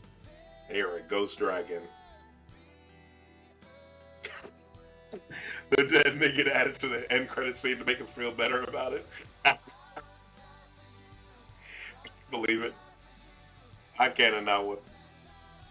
They said, "Oh shit, this is a kids game." Our target demographic was 12-year-olds. I guess we can't just kill the purple dragon and his girlfriend. Let's go ahead and make him go back to life. It's fine.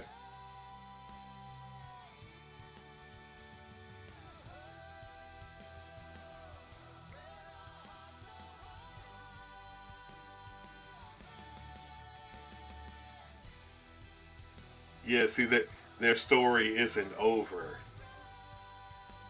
because they were just reincarnated into the Skylanders world, so it's fine.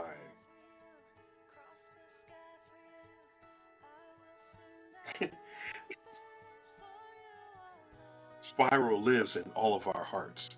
If you accept Spyro as your Lord and Savior, then you will see him in the next life. Okay, that's the way it works.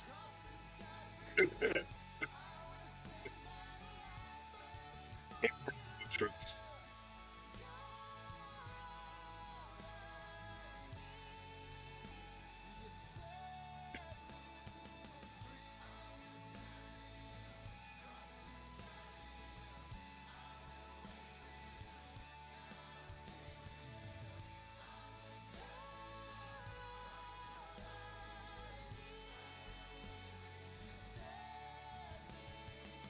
So Janice Charlton, the VP of Research, and Linda Howard, the Senior Manager.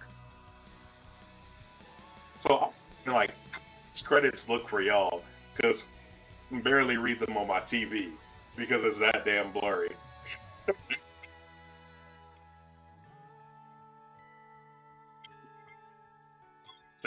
So that I can capture the game footage from the PS2.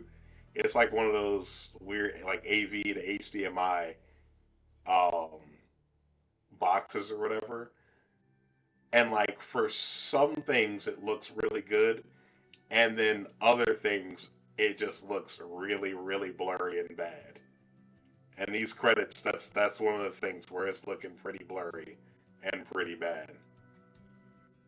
Oh, no glasses. Oh, hey, if it makes you feel better, I am blind without my glasses.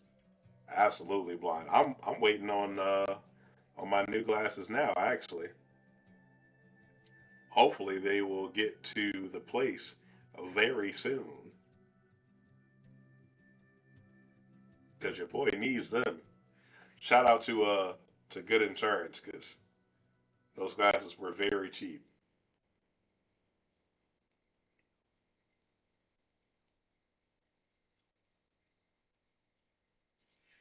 Oh, sure, I'd like to save. That said something about the enemy gallery.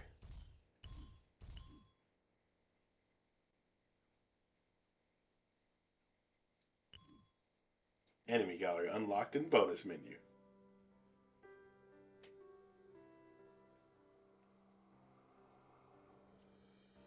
Be welcome, friend. I have long been expecting you. A new age is beginning. With each new age, a worthy dragon is chosen to chronicle the many triumphs and failures of that age. This has been my duty for many millennia. And now, Ignitus, I pass this honor to you. And what of Spyro? Is he? That is the question, isn't it? You see, each time a dragon dies, a new page is written in this book. I've done my best, but I can't seem to find any trace of Spyro.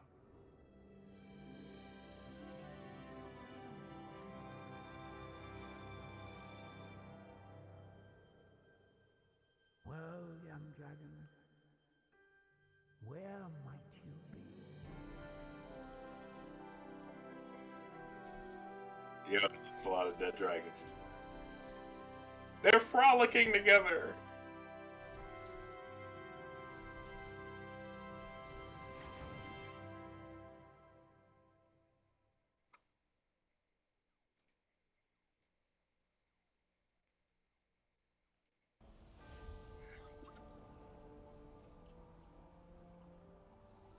We did it, y'all.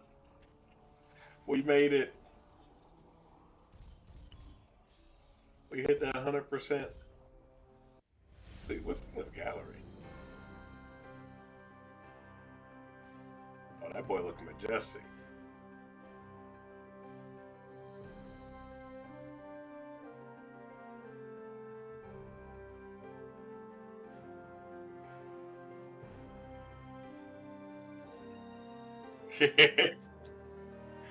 Literally. Yeah, we retiring. Man, y'all are like teenagers. We're retiring.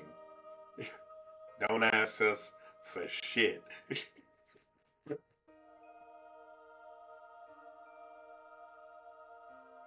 No time for your foolishness. Do you know what kind of work I just had to put in? I just put a planet back together. A whole planet. You know how big a planet is? Have you ever created an atmosphere before? No? Then get my damn face.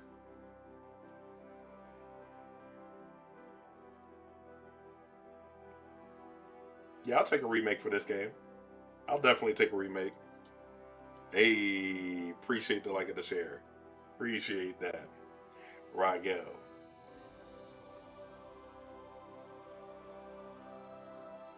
Oh, that poor little grublin. He said, yo, literally. Absolutely using that card forever. What the heck? I rebuilt the planet. Say, can you grab the whole crust that is Africa from space and pluck it back where it's supposed to be? No. Think not. Guess what? I can. Because Jesus Dragon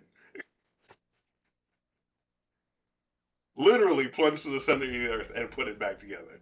Get out my face. Get on my level. You can't.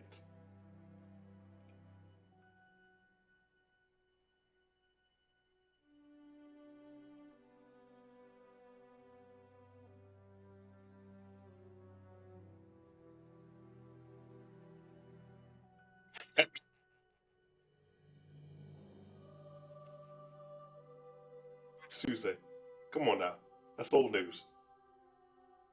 Pull a planet back together from its core like every other week.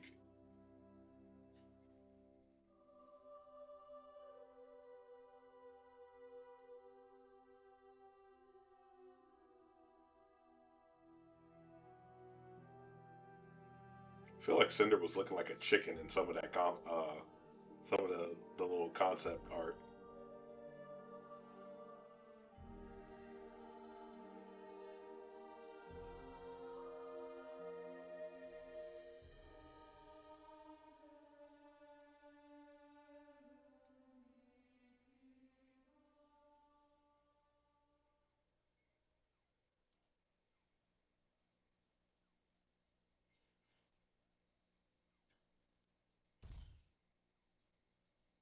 Who you talking about? Spyro's design, or you talking about like the cover art?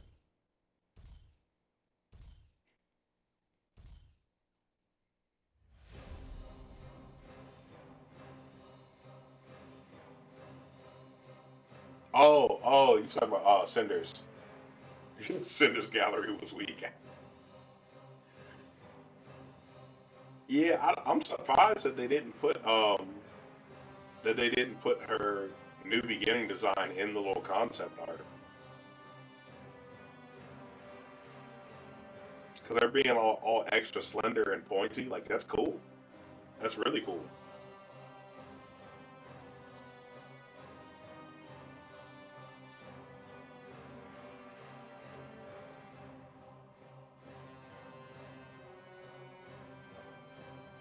Avalar.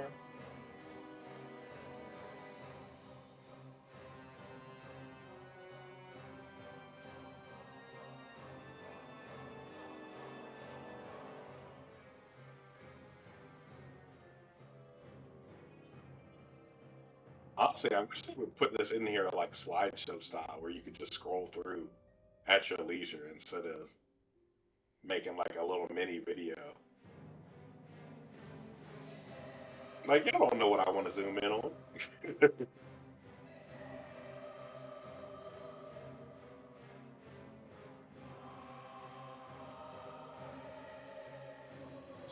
It's the first phase of the fight. Like, oh, I gotta fight Malifor and evade Cinder or something like that. Same time.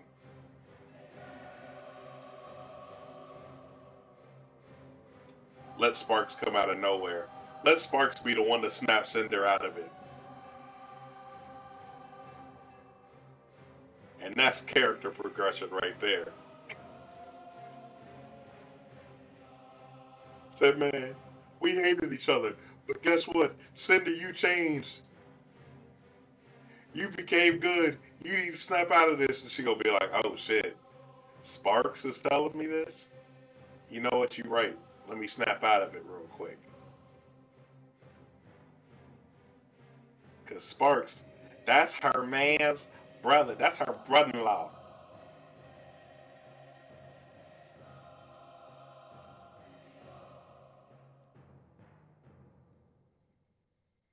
Hey, why did that concept art say meme style? Like, what? Yeah, like I really do wish that they had brought Sparks with them. Like, I get the whole, oh, we're gonna be in a lava place or whatever, but like, come on now. Sparks has been there whole. Sparks was there when we were inside of a volcano. Like, how was this any different? How was this any different?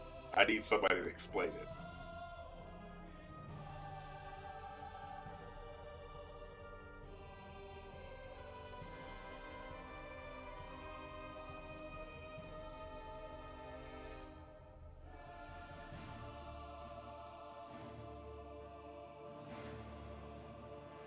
The destroyer having ruins on top of him was kind of interesting.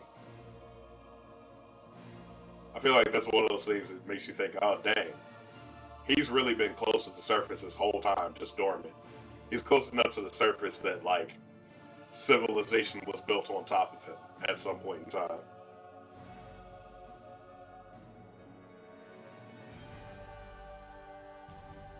No, Sparks has to help the next generation. Like, no, nah, man. Sparks' place is next to Spyro. That's what his mama and his daddy said when he left home. And he been listening this whole time. Enemy gallery.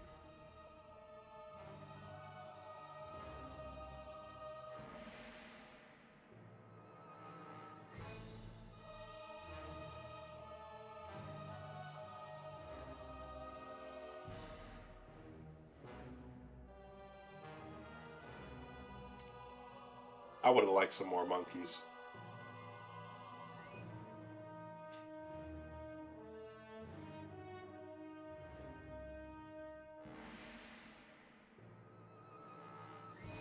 Oh yeah, dude, most definitely.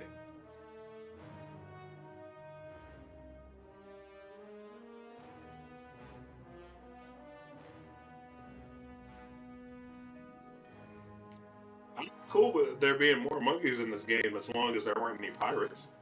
I definitely don't want any pirates.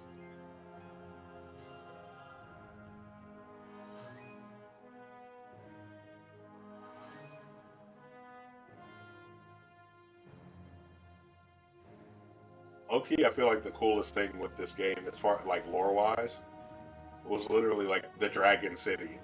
Like, wow, y'all, like this is dragon civilization. Dragons and other creatures cohabitating in a civilized manner. Like, that's insane. They have architecture, you know? And it goes way back enough that there's ruins versions of the same city underground. No, not Malifaux was being controlled by the pirates. Yeah, the entire final boss fight actually happens on the pirate ship inside of the Colosseum. with the little bird off to the side.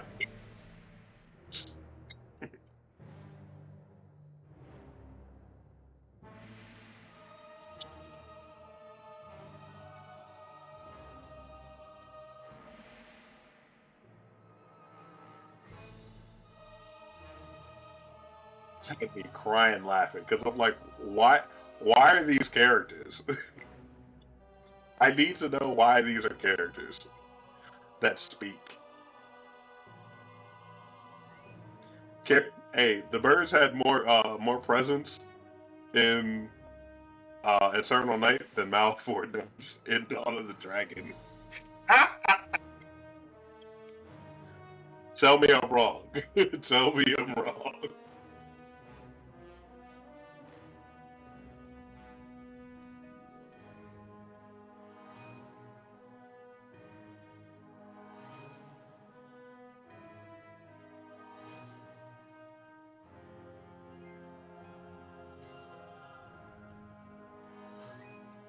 Concept art is cool.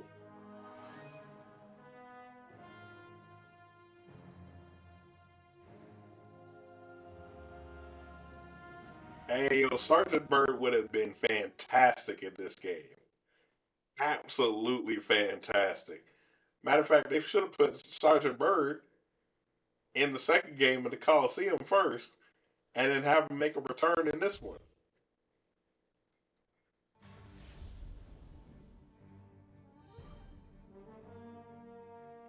Sparks and Ignitus.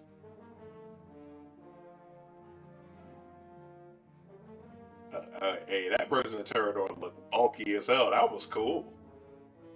Like, I already liked Terrador's design, but the original concept, that was super cool.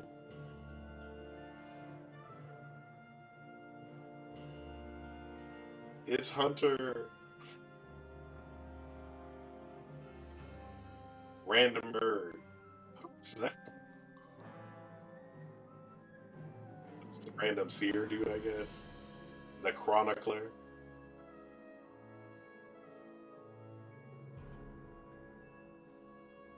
Who's it supposed to be? All the random mole people?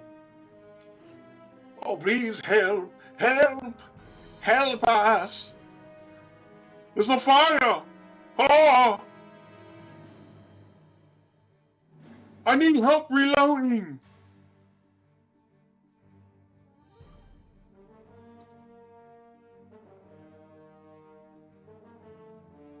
Stop the.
Sound of the PS5. Since we swapping up real quick,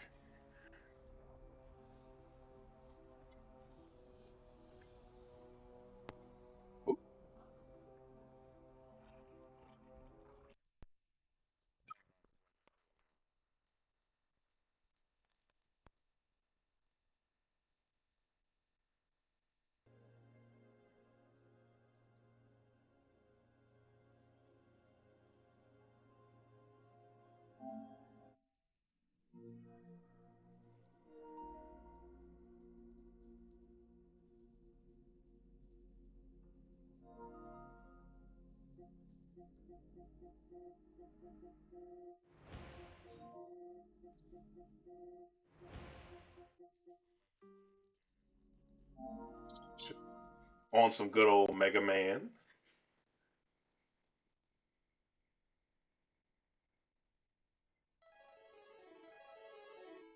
Can't go wrong with a little bit of Mega Man.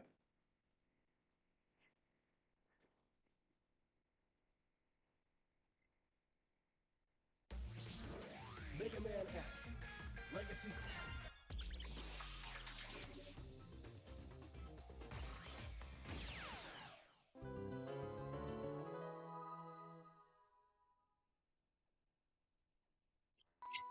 Just randomly be decompressing on Mega Man X5 specifically. I don't know. I'm just gonna say that this one is my favorite. It might be my favorite. This is just the one I always played as a kid the most by far. So I just think it's cool. Don't give me absolutely no sense. It's still cool. Maybe that's just my whole thing. I just like games that don't make sense. Or maybe games that only halfway make sense. Cough, cough. Kingdom Hearts cough.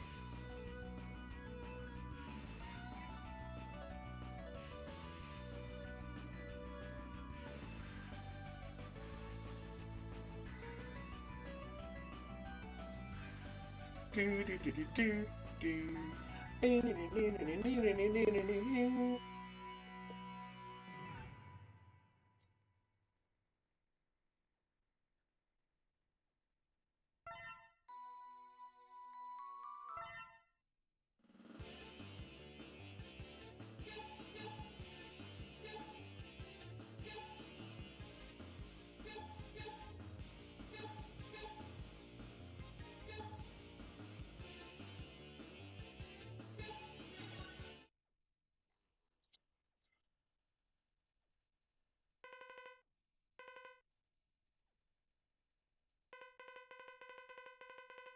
Let you skip through these words because Jesus Christ. Really? You never played any Mega Man? Oh man. I'm telling you, you are missing out. Mega Man's where it's at, specifically Mega Man X. Because, like, I mean, nothing against Mega Man Classic, because Mega Man Classic is cool as well. But, like, Mega Man X, nah. They did something with this one. And it's crazy because it's really just the dash alone. The ability to dash, the crouch, and then, like, the wall kicks. Those are game changers. It's crazy what something so simple can do to a platforming experience. Oh God, it's okay. I'm just pretending to be trash in front of y'all. I'm playing. I'm actually trash. I've always been trash. I'm always gonna be trash.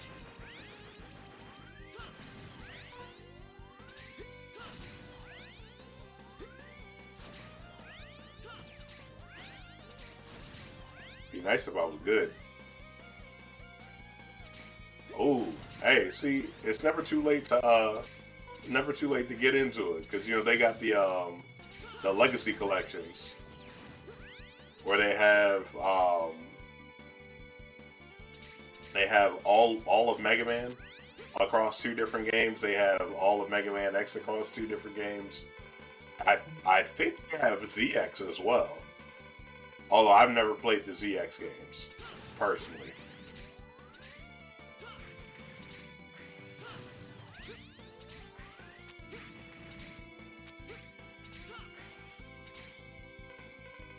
I'm hoping that Mega Man X game. I played all of them at some point in time in my life, except for Seven for the longest, and then I finally played X7. Ugh, that's the only one that's actively bad. Like I encourage everyone that's ever played through any of the Mega Man games to play X7, but like it's so bad. And it's not even like, oh hey, it's bad, but it's good because it's bad. Like no, it's actually just bad. There's absolutely nothing that's redeeming about that game. There's nothing redeeming about it whatsoever. but it's still worth playing at least once, just so you can like really appreciate where like when X8 comes, because X8 is fantastic.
Games. Those were the ones that gave you an intro stage, like this one here, and the shit is like actually mind-boggling how simple it is, but how it manages to teach you the game so well in such a very short amount of time. Because you're like, oh, hey, cool, I can jump, I can shoot, and then it puts you in situations where you're like, oh, wait a minute, I can slide down walls, I can jump up walls. There are certain enemies that I can only shoot in certain sweet spots. Like it is a freaking master class in how to actually create a game.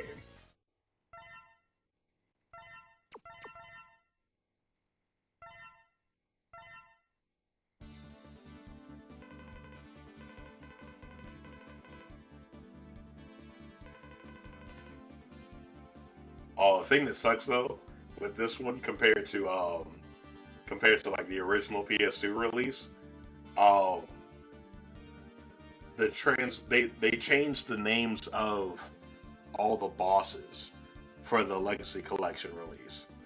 So like this guy, because all the original names for all the bosses in this game was based off of Guns N' Roses. So this guy's name was Grizzly Slash. This dude's name was Duff McWhalen. This guy's name was Squid Adler. And this guy's name was Izzy Glow.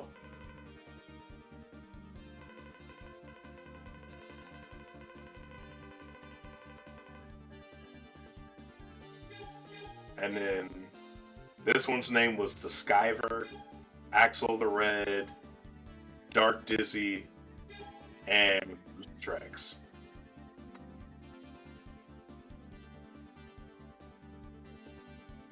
You talking about like Mega Man and Smash? See, that's what I was saying from jump. Like, I get why they put classic Mega Man in Smash, because like, oh, okay, that's OG Mega Man. Cool, I get it. Whatever. Oh my God, put Mega Man X in Smash. That is the Mega Man X is the best Mega Man. I don't care what nobody says. Argue with your mama. Best Mega Man is Mega Man X by far. This little boy right here, he's freaking cool, and he only gets cooler. And then if they didn't want to put Mega Man X in, then they should have put in Zero.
That's what I get for not charging my controllers, right?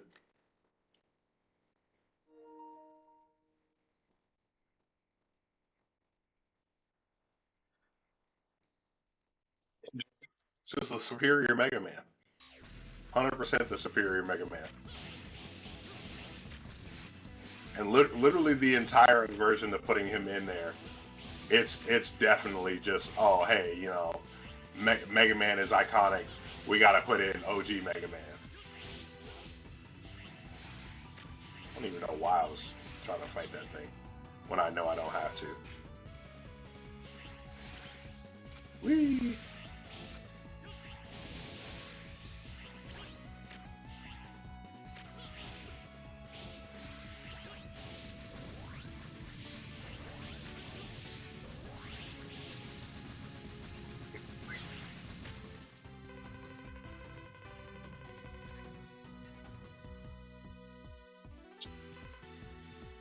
Classic Mega Man, but like Rule of Cool.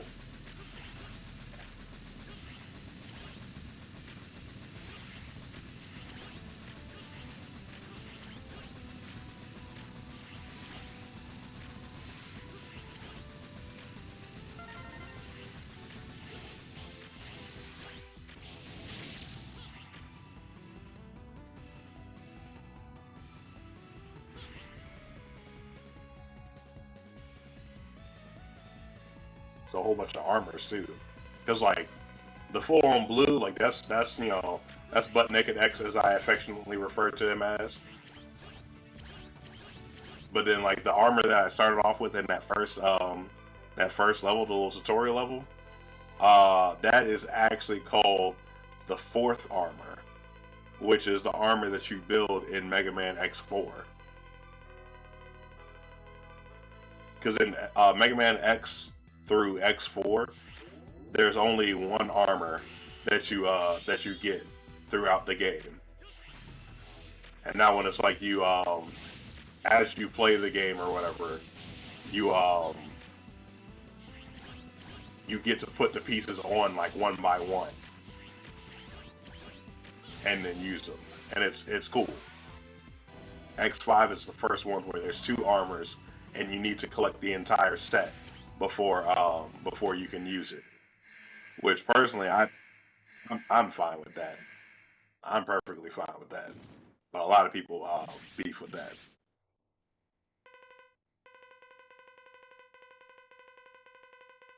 But like when you start this game, if you start the game with X, then you get the fourth armor from Jump, which is cool. But if you start the game with Zero, then you get the Zero Buster, which is cool, but like the Zero Buster's trash. So no one should ever pick the Zero Buster over the freaking fourth armor. Oh shit. Whoop. I'm not gonna should not have survived that fight. Yeah, literally, it's cool, but it's trash. Like it's what it is. Like that's actually why I don't know if you peep, but in that first level, you know, Zero was on the ground that whole time that I was fighting the boss. Literally, his Buster's on the ground because in like I guess canonically for the game, whoever you don't pick goes in to fight Sigma first, and Sigma caught him off guard and damages them. So if you pick X, you go in there with the fourth armor. Zero loses his Buster because he got damaged in the fight with Sigma. If you start the game with Zero, then you get to keep the Buster. X's armor, his fourth armor, gets damaged in the fight with Sigma. So then you can't use it anymore. So it's like if you got to choose between the two, picking the fourth armor is 100% the correct, like objectively correct decision. 100% that is the objectively correct decision. Shoot, you only start with Zero for style. That's it. Because the fourth armor is basically just a baby version of the ultimate armor, which is broken as all hell in this game. You get the Super Mega Buster, which has the little plasma shot or whatever. what else? What else comes with it? Matter of fact, we're gonna go into this level with butt naked X. That way you can see the difference in gameplay, right? So your charge shot is mad small and mad weak, and it doesn't do the cool plasma thingy that where it leaves behind something when it hits something. Like it doesn't do that.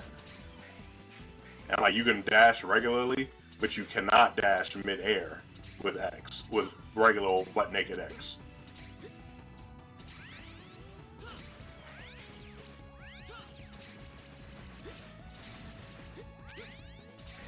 Oop. Oh, and also he can't do that hover thing either. Oh.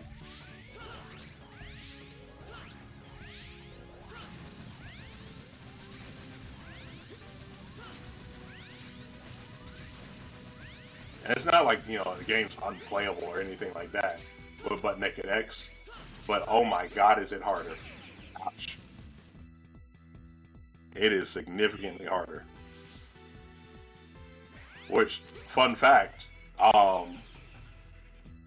only way to get the ultimate armor for X legitimately in this game, like without using cheats, is you have to go into, it's like the second to last stage of the whole game. And you have to go in there with butt naked X, and you need to make it to the capsule that appears with the ultimate armor in it. And it only appears if you pick butt naked X, or if you picked Zero, because then you can get Black Zero, which is like his equivalent to the ultimate armor.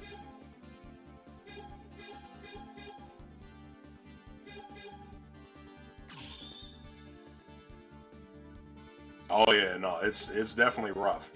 It's more rough because like it's not there's not a crazy amount of enemies that are in your way to getting the ultimate armor, but the platforming itself is significantly more difficult without any of the buffs that come with using other armors or Zero. Like it's like high key ridiculous. Something as simple as it's the air dash. Honestly, like that's really the biggest thing. Not having that air dash for a lot of those jumps with all these spikes everywhere that are just instant death. It is rough.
Another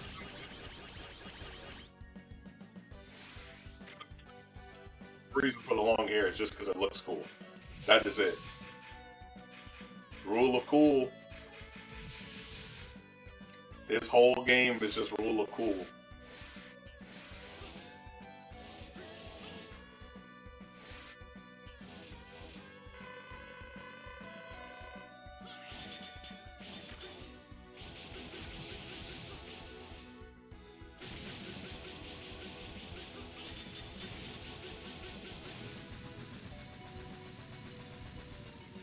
Fact. So the person who it kind of gets like the most of the credit for Mega Man games, his name is Keiji Inafune, right? Um, when it comes to Mega Man X, Keiji Inafune did not design X. He actually designed Zero though, because I forget the other dude's name that was like his partner. But basically, for like Mega Man Classic, um, Inafune is the one that did all the designs for all like for like I guess the main cast, and the other guy's the one who did the supporting cast, and then they swapped for Mega Man X. So because Inafune was doing supporting cast, he ended up doing Zero, who he wanted to be the main character, but you know he wasn't doing the main character.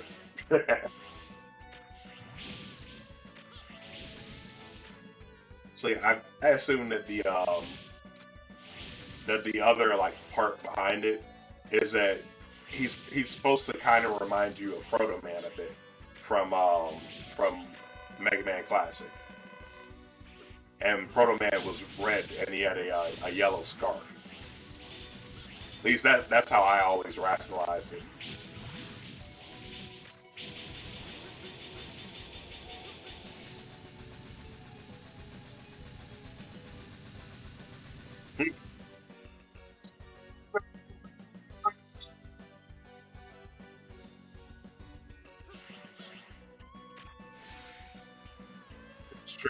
Of all time for no reason.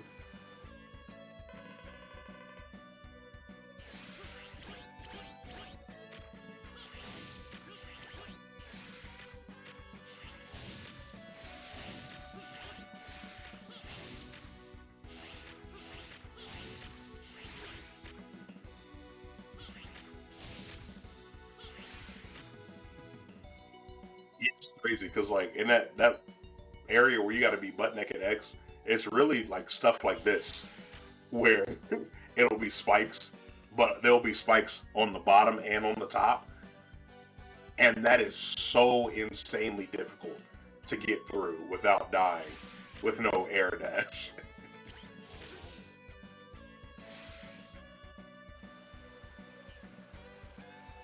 Oh yeah, come on now, Dragon Ball logic. Said please, nobody conveniently come through right now while I'm powering up. Ouch. Oh, I'm gonna die.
Look at this.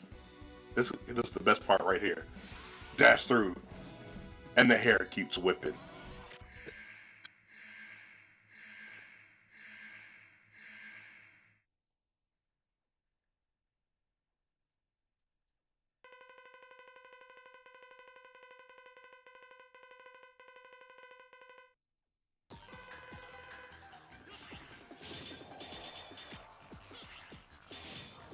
The biggest part of these games to me is that like you're fighting all these Mavericks, right? And they're Mavericks because they're bad guys, or I guess all the bad guys are called Mavericks. But like half of the Mavericks aren't even really Maverick yet. So you're really just fighting random Reploids for no reasons because, like, fuck them, you know? Hello, honey. Welcome home.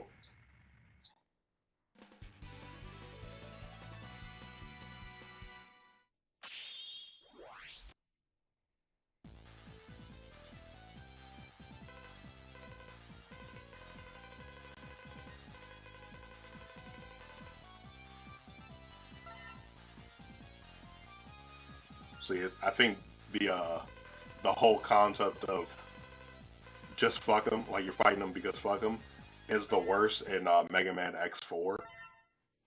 Because in X4, like the people that you're fighting, like they're literally just not Maverick. Period.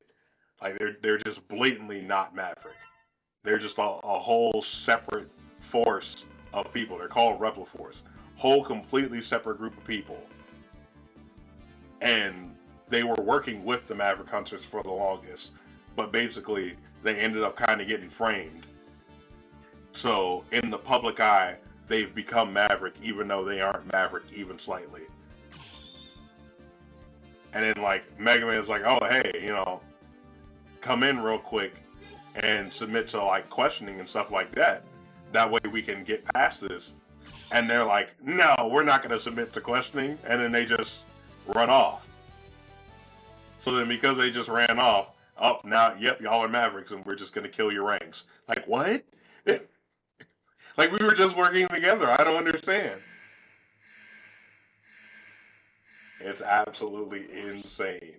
None of them are Maverick. Wait, no, I lied. Literally one of them is Maverick. Exactly one of them is Maverick. And that's the one that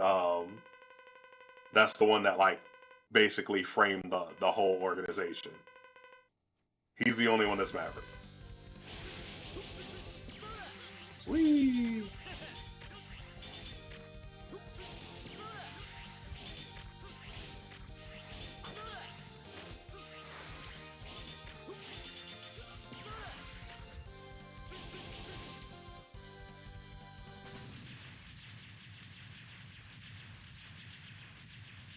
Oh, I should probably explain this little thing I've been doing.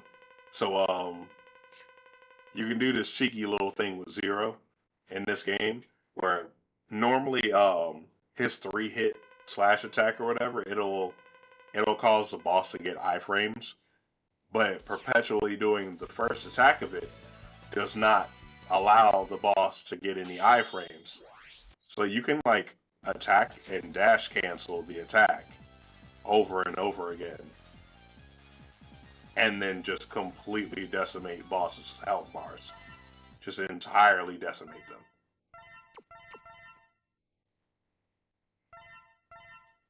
But it only works while you don't have the power from this guy's power. Because once you get his power, then doing a dash slash like sends out a little after image, so then you can't do it anymore.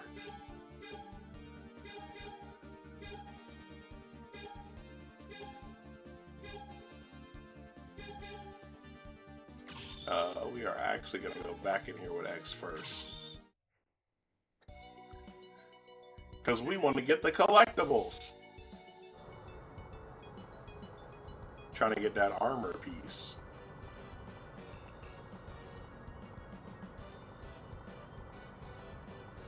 Yeah, this is one level that you just like absolutely have to come back to. Because in order to get the armor piece, you actually need the special weapon from this world.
Cut off your alarm.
It's the whole thing with it. It's only broken when you charge it, but you can only charge it, at least at this point in the game, with the fourth armor, or if you have the fourth armor.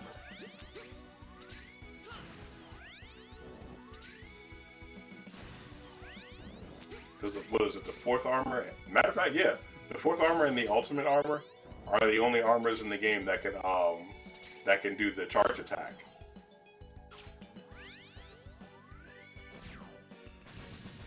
Boom.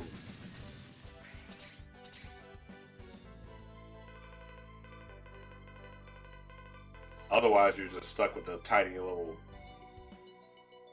shot thing. You're just stuck with that little thing, which is kind of trash. That one's kind of trash too, but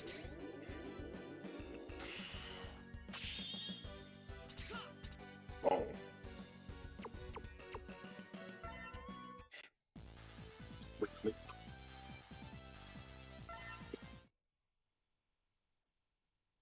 Lee.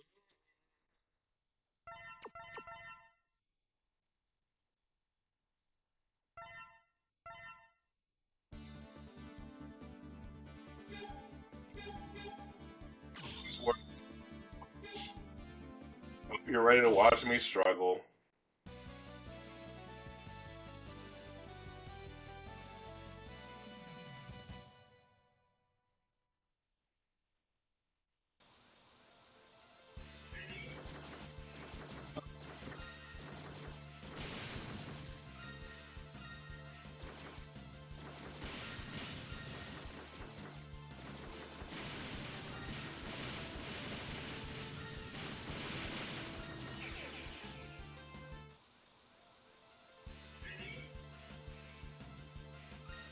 too early. I could have got that on the first shot. That would have been the first time in my life.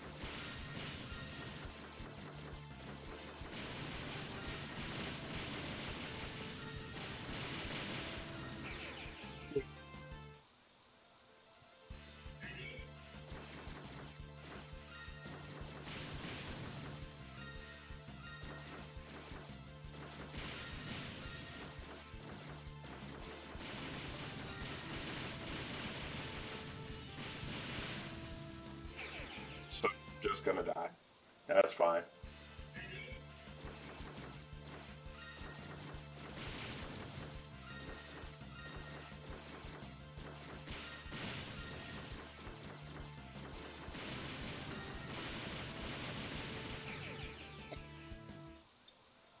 Just didn't hit the button.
Blue shot.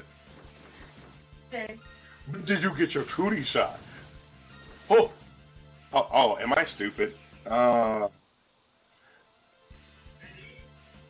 okay. We got this. We're just gonna get good. That's all.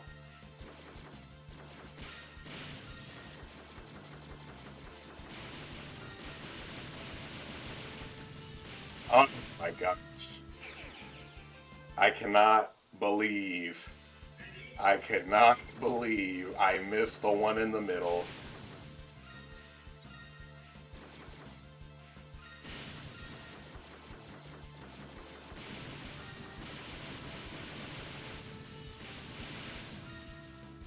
It's again.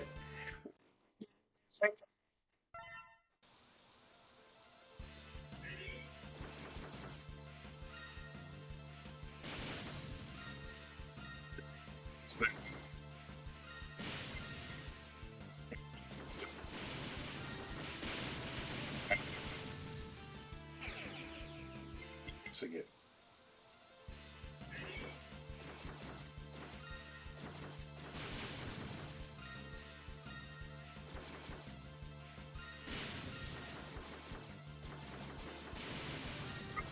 Just because we don't want to come back later. And I missed it again. Sing it. Just wanna be good at the game. I so well.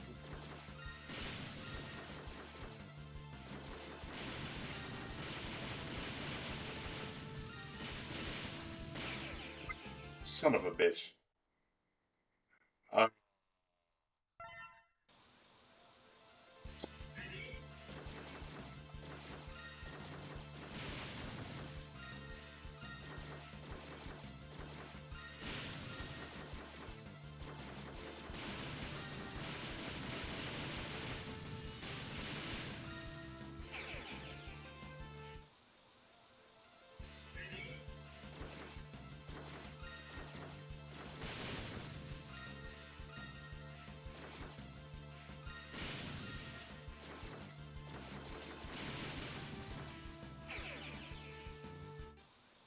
so I missed the easy one.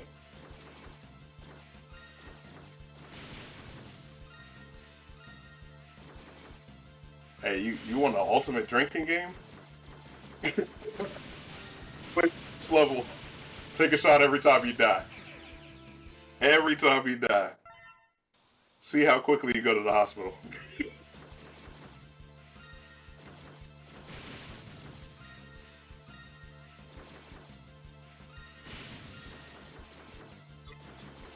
So, all these little energy thingies. Is it? Oh shoot! It's on the floor by now. Yeah, I'm trying to collect all these little energies because in order to get the armor piece for this level, you got to collect all these and then break down a door. There we go. Ha ha. All right, we did it.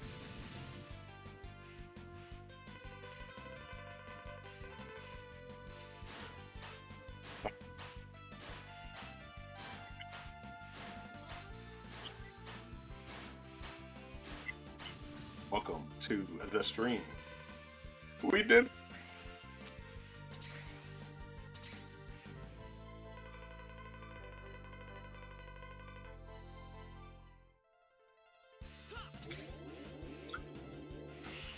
So that like 13,000.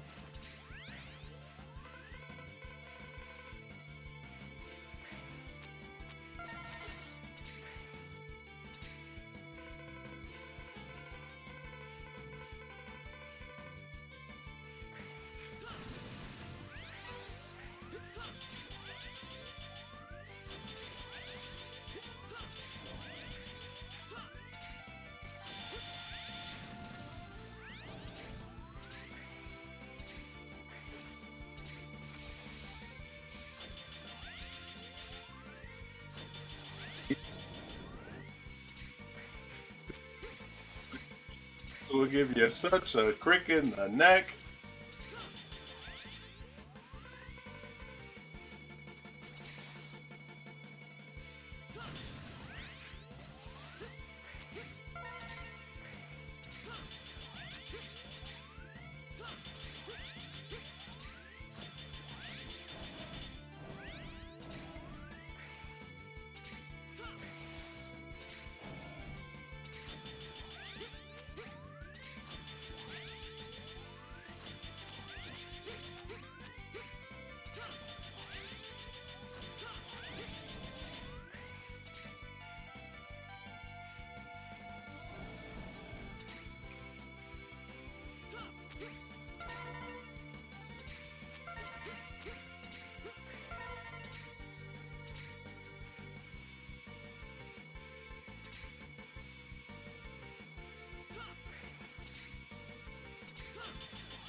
Do you see how easy this level was for me?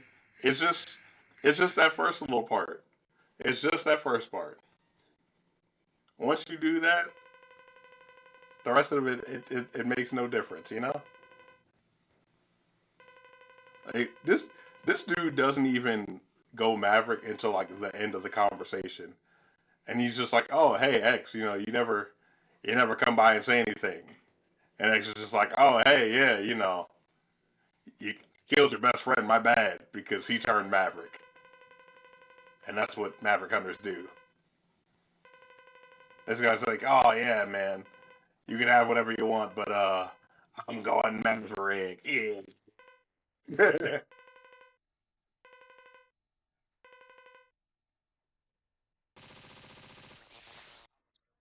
You did launch octopus.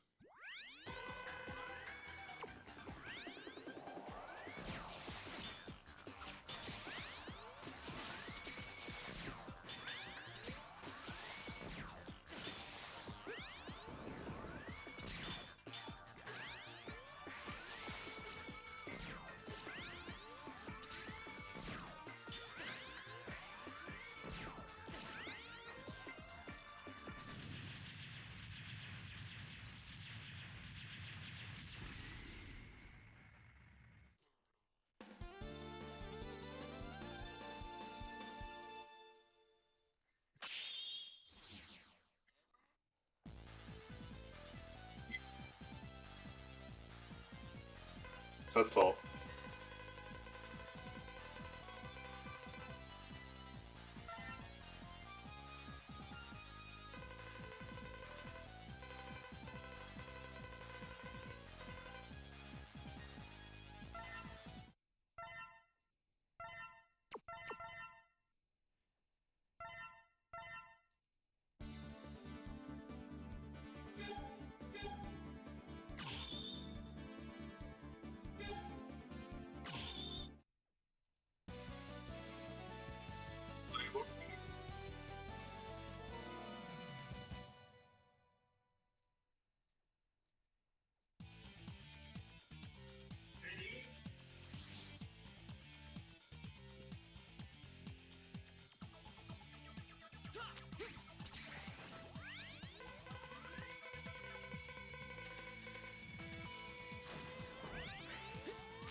This is X5.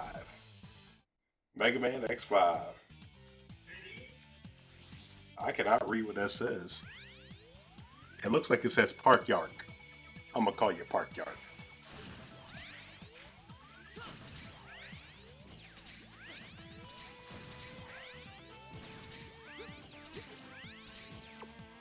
You know what?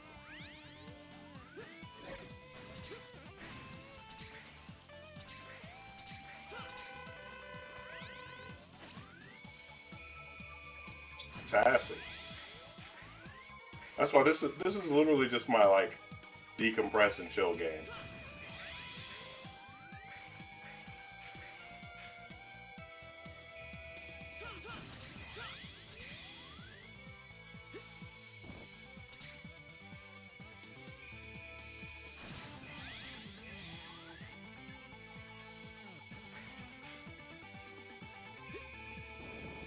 Oh,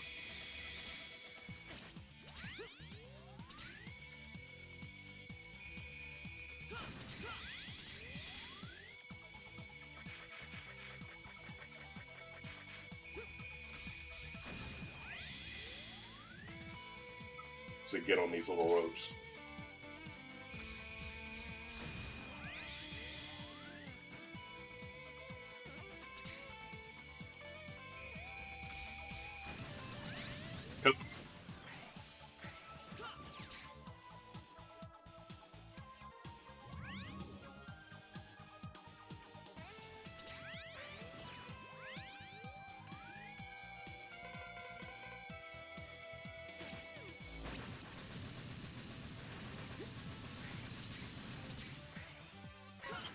Finding cool about this game, at least compared to like other other Mega Man games, is that the powers are useful other than in the boss rooms. You know, like this is something that stops really being the thing. Honestly, right after this one.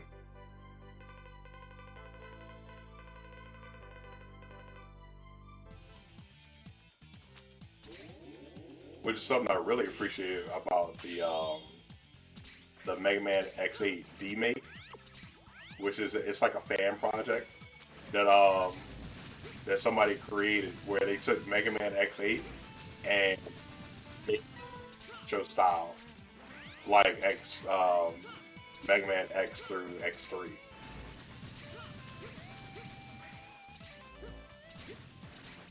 They literally just took all the different powers and stuff like that from that game and then revamped them all and then made them like all actually useful outside of combat.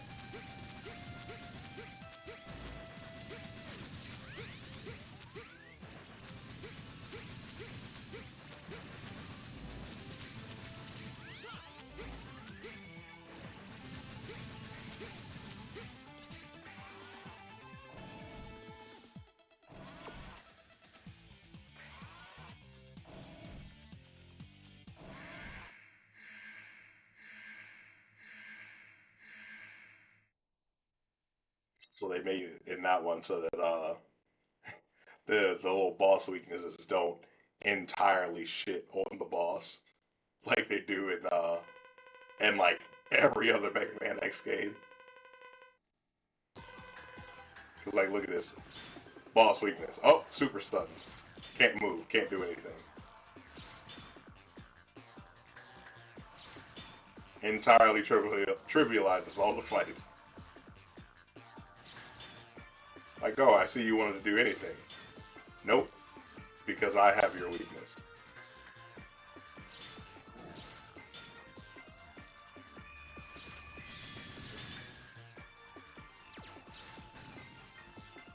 And he's dead.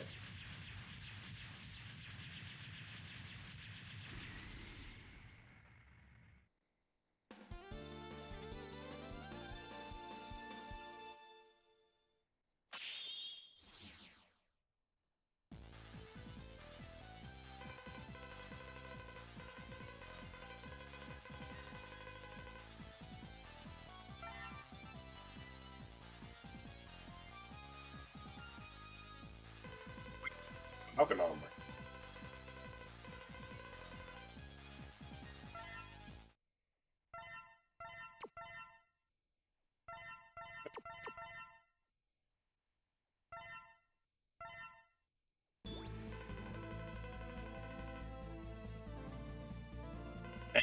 Because we got all four of the pieces from those first four bosses, we can fire this big laser at the space colony that's about to fall. All right, blast off! Blast off! Blast off! Blast off!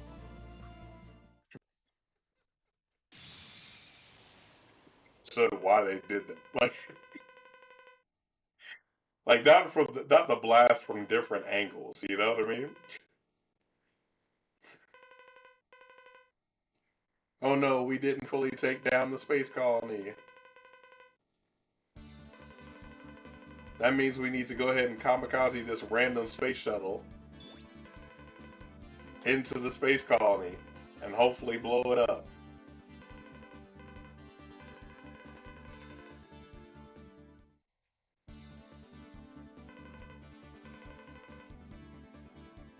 Here are the other four bosses. Yep, Axel Red, Matrix, the Skyver, and Dark Dizzy.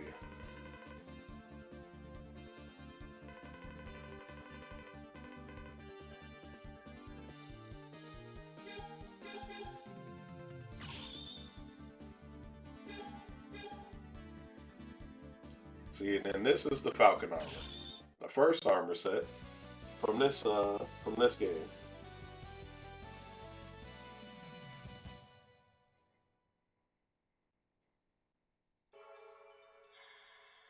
And this armor set is actually pretty broken. Like, not enough people actually talk about how broken this armor set is. Because you can fly for like a short amount of time with it, and while you fly, you're invincible.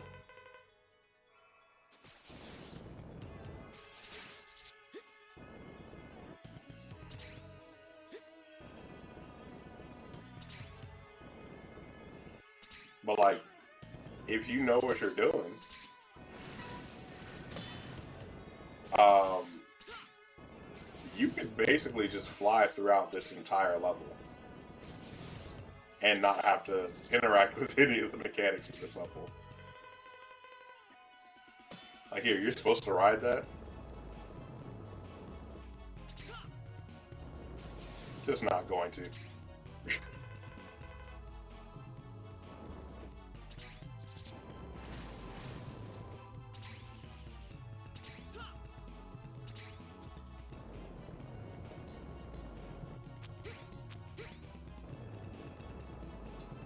Okay.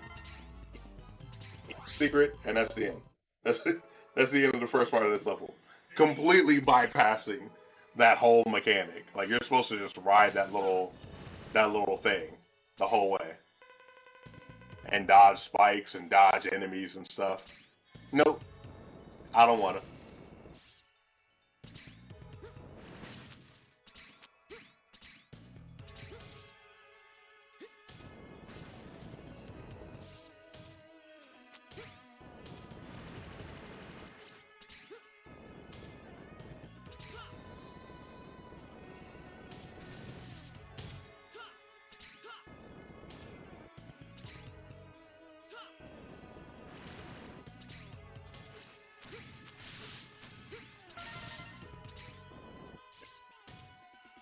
And that's how you evade the spikes.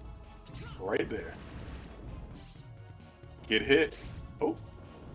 That way you have immunity for a bit. And then touch the spikes. And not die. Alrighty, now getting this armor part is always fun. Because you have to guide this little missile.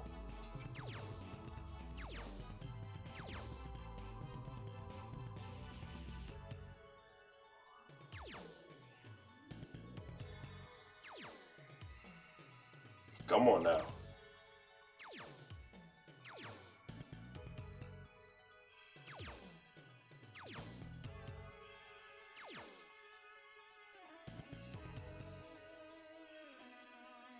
Well, this whole setup for this armor piece always makes me laugh. Because, like, you have to use Izzy Glow's power in order to get it. There's no other way to get it. But they leave you with one weapon energy thing to use if you need it. And if you completely run out of weapon energy, they give you 2 spikes so you can go ahead and end yourself. Because when you die right there, you spawn right back up here basically. So then you can just come back down and try it again. So they knew what they was doing.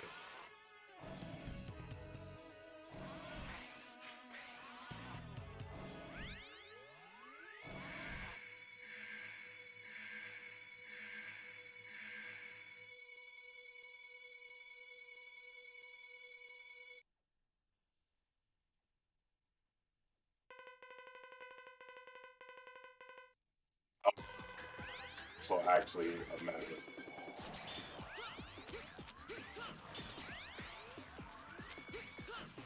This is the cool thing about the Falcon armor. Instead of having, like the big plasma shot or whatever, it has a really tiny arrow, but the arrow is like dummy strong.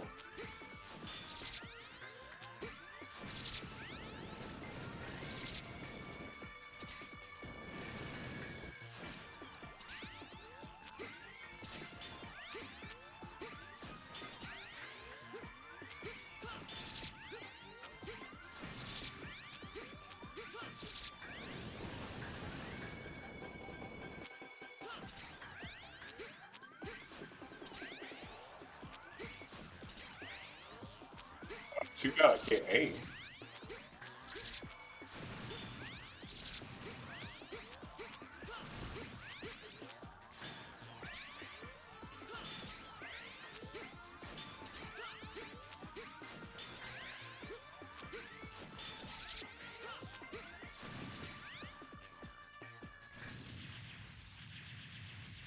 See money. Santa Almanza. Welcome to the stream.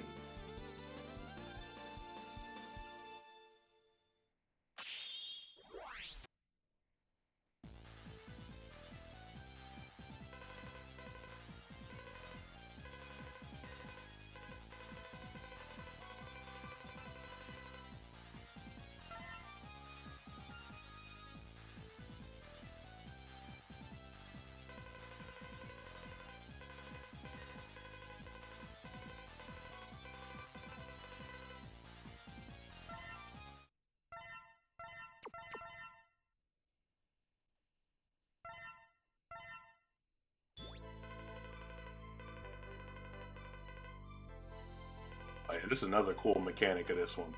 So in this game, you're trying to fight the Sigma virus or whatever. For some reason, even though the Sigma virus is making everybody else go Maverick, or it's weakening them, it just makes Zero stronger. And he's like, oh man, like why is it making me stronger? What's going on? But like the reason why it's making him stronger is because the Sigma virus is devised from the original Maverick virus, and the Maverick virus actually came from Zero.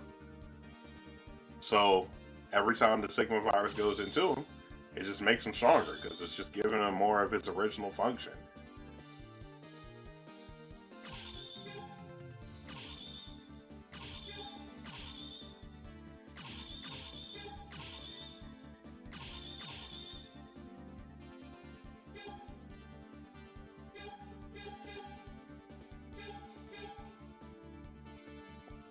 Actually, I do believe that we're going to go ahead and stop here for tonight.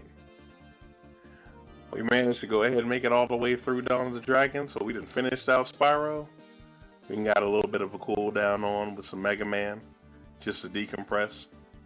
I think we've accomplished quite a bit today. I appreciate everybody stopping through, appreciate all the conversation, all the new follows, all the love. I'll catch y'all on the next one. Peace and cornbread.